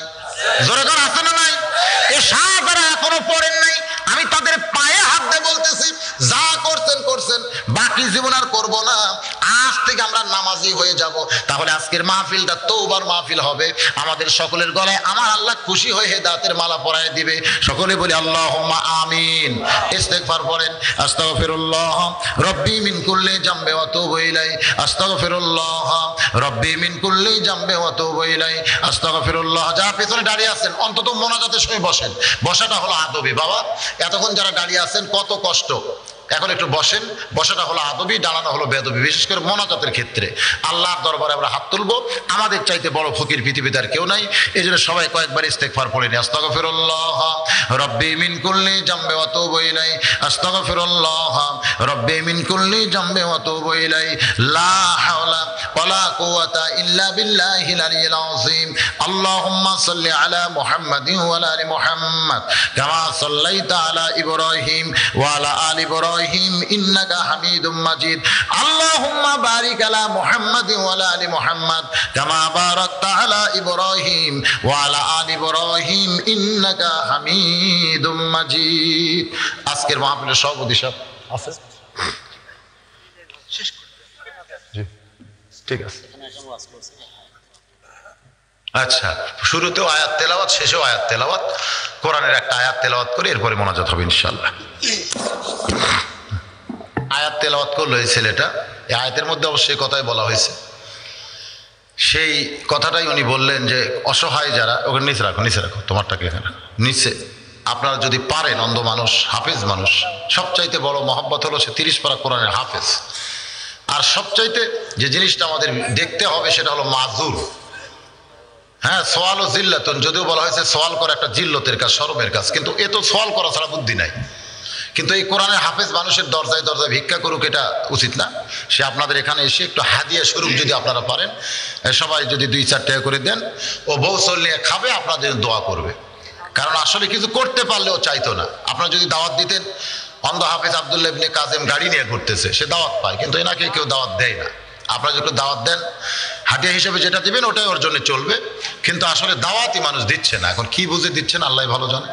তো ভাইজান, এই অন্ধ হাফেজকে মোনাজাতের আগে আপনারা যদি সবাই পারেন 2-4-10 টাকা করে দান করেন, মাশাআল্লাহ। এদের অনেকে দান করতেছে, এখানে 100 টাকাও দিয়েছে, 50 টাকাও দিয়েছে। আপনারা দেন, অন্ধ হাফেজ আপনাদের দোয়া করবে। ইস্তেগফার পড়ি সবাই, আস্তাগফিরুল্লাহ। জি, মা বোনদের কাছে, মা বোনেরাও যদি পারেন অন্ধ হাফেজকে দান করবেন। ওখানে যদি কেউ যায় হাফেজের জন্য চায়, আপনারা দিবেন।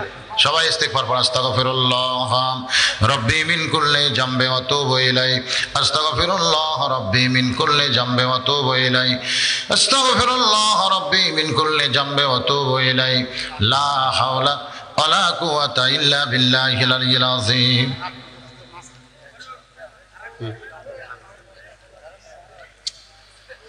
এখনই দোয়া হবে। যারা হাফেজ সাহেবকে দিবেন তারা পরেও দিতে পারবেন মোনাজাতের পরে। এখন দোয়া হবে, দোয়ার জন্য সকলে বসেন, আল্লাহর রাস্তায় বসেন। অনেক টাকা হাফেজ সাহেবকে দিয়েছেন, আপনারা দিবেন, কারণ এসব মাহফিল নিয়ে যাওয়া যায় না, বড় একটা বিপদ। অন্ধ মানুষ আমি আগে মাঝে মাঝে সাথে রাখতাম, এবছর আমার সঙ্গে খুব একটা নাই, কি করে খাচ্ছে আল্লাহ ভালো জানে। তো আজকে যখন এসেছে, রাস্তার পাশে মাহফিল তো শুনেছে মানুষের কাছে, বগুড়ায় মাঝে মধ্যে যায়, আপনারা সবাই চিনেন। এটা করা ছাড়া বুদ্ধি নেই। ইমামতি করতে চায়, কানার পাতে নামাজ পড়া জায়েজ নাই। মুয়াজ্জিনি করতে গেলে কারেন্টের যুগ, শর্ট খেয়ে যদি মরে, বোঝেন না। কিন্তু সব না পারলেও বিয়া করছে, এই জায়গাতে কেমনে পারে আল্লাহ ভালো জানে। কয় আমি কিছুই করবার পারি না, কিছুই করবার পারি না, তো সোনার বাপ কেমনে হয়? ওই জায়গা পারে তো, পারেই তো ভুল করছে, ওই জায়গা তারাই ভুল করছে। আর একলা থাকলে এ একটা অন্ধ মানুষের নেওয়া কোনো ফ্যাক্টর হতো না, কিন্তু বউ আছে, সাওয়াল আছে, এতগুলো লাগে। হ্যাঁ, এই জন্য আপনারা একটু দান করেন, ওই জায়গায় ভালোই পারছে আলহামদুলিল্লাহ। এখন দোয়া হবে, ভাই সবাই বসে। اللهم صل على سيدنا شفينا حبيبنا نبينا مولانا محمد وعلى آله وصحبه وبارك وسلم اللهم آمين اللهم أنت السلام ومنك السلام تباركت يا ذا الجلال والإكرام ও দরদি আল্লাহ, কঠিন শীতের মধ্যে টপ টপ করে নিয়র পড়তেছে গায়ে, তারপরেও তোমার পাগল বান্দারা, তোমার পাগলি বান্দিরা আরামের বাড়ি, আরামের ঘুমকে বাদ দিয়া কোরআন হাদিসের মহব্বতকে কলিজার ভিতরে নিয়ে এই জান্নাতের বাগানে বসে বসে কোরআন হাদিসের ওয়াজ শোনার শেষে আমি গুনাহগারের সঙ্গে রহমতের দরজায় ফকির হয়ে দোকানে হাত তুলেছে। মেহেরবানি করে আজকের মাহফিল আমাদের সকলের হেদায়েতের জন্য, নাজাতের জন্য, জান্নাতের জন্য কবুল করে নাও। এই মাহফিলের শুরু থেকে শেষ পর্যন্ত যত আলোচনা হয়েছে এর মধ্যে যদি ত্রুটি হয়, ভুল হয়, মাফ করে দাও। এর হাদিয়া মঞ্জুর করো সোনার মদিনায় নবী পাকের রওজা মোবারকে কবুল করো। তামাম আম্বিয়ায়ে কেরাম, আসহাবে কেরাম, তাবিনে কেরাম, তাবা তাবিনে কেরাম, আউলিয়ায়ে কেরাম, পীর মাশায়েখ, বুজুর্গানে কেরাম, তামাম পৃথিবীর মাটির নিচে যত মুমিন মুমিনা আছে আল্লাহ সকলের আরওয়াহ পরে হাদিয়া কবুল করো। আমরা যারা হাত তুলেছি আমাদের মধ্যে যাদের মা নাই, যাদের বাবা নাই, আল্লাহ মেহেরবানি করে বাপ মার কবর জান্নাতের টুকরা বানিয়ে দাও। আমাদের দাদা দাদি, নানা নানি, আত্মীয় স্বজন, শ্বশুর শাশুড়ি যারা আমাদের বড় আপনজন ছিল আজকে যারা অন্ধকার কবরে এতিম হয়ে আছে আল্লাহ মেহেরবানি করে তাদের সকলের কবরকে জান্নাতের টুকরা বানিয়ে দাও। এই পৃথিবীতে যাদের জন্য দোয়া করবার কেউ নাই আমরা তাদের পক্ষ নিয়ে তোমার দরবারে হাত তুলেছি, মেহেরবানি করে তাদের কবরগুলোকেও জান্নাতের টুকরা বানিয়ে দাও। নিজের দুইটা হাতের দিকে তাকায় দেখেন, এই দুইটা হাত দিয়ে কত কবরে আমরা মাটি দিয়েছি, এই দুই হাত দিয়ে কত লাশ অন্ধকার কবরে নামাইছি। একদিন আমরা সবাই মরে যাব, যেদিন আমাদের মৃত্যু হবে দিনটা যেন জুমার দিন হয়, যে মাসে আমাদের মরণ হবে মাসটা যেন রমজান মাস হয়। ইমানের সাথে ইজ্জতের সাথে মুসলমান হয়ে এই দুনিয়া থেকে যেন বিদায় নিতে পারি আল্লাহ আমাদের সকলের জন্য কবুল করেন। ও দরদি আল্লাহ, শহর দিকের যুবকেরা বাবা যারা মিলে মিশে কষ্ট করে মেহনত করে এই যে আজকে জান্নাতের বাগান লাগাই দিছে আল্লাহ, আল্লাহ আজকের এই মাহফিল এই গ্রামের জন্য রহমত আর বরকতের ওসিলা হিসেবে কবুল করে নাও। আয় আল্লাহ তাআলা এই গ্রামের যুবকগুলোকে তুমি ইসলামের জন্য, তোমার জন্য কবুল করে নাও। আল্লাহ বয়স্ক যারা আছে দিনের দায়ী হিসাবে তাদের কবুল করে নাও। অসুস্থ কেউ থাকলে সুস্থ করে দাও, অভাব থাকলে মোচন করে দাও। পর্দার অন্তরালের মা বোনেরা আয় আল্লাহ তাআলা আবিদা সালিহা পর্দানিশী কবুল করে মা ফাতেমার সঙ্গে জান্নাত দিও। আল্লাহ গোটা বিশ্বের মুসলমানকে মাফ করো, বিশ্বের মুসলমানকে হেফাজত করো। আমার বাংলাদেশের প্রতি রহম করো, বাংলাদেশের সকলের প্রতি আল্লাহ তুমি রহম করো, খাস করে আলেম ওলামার প্রতি তুমি রহম করো আল্লাহ। ও দরদি আল্লাহ, মেহেরবানি করে এতগুলো মানুষের মধ্যে যার দুইখান হাত পছন্দ হয় সেই দুই হাতের ওসিলায় আজকের মাহফিলকে কবুল করো। আজকের মাহফিলের সম্মানিত সভাপতি, আজকের মাহফিলের অতিথি, আজকের মাহফিলের আলেম ওলামা বক্তাগণ আমার সামনে বসে আমিন আমিন যারা করে আল্লাহ তাদের সবাইকে ইমানে আমলে জান্নাতি কবুল করো। আর মরণের কালে আমাদের সকলার জবানের মধ্যে তুমি জারি করে দিও লা ইলাহা ইল্লাল্লাহু মুহাম্মাদুর রাসূলুল্লাহ সাল্লাল্লাহু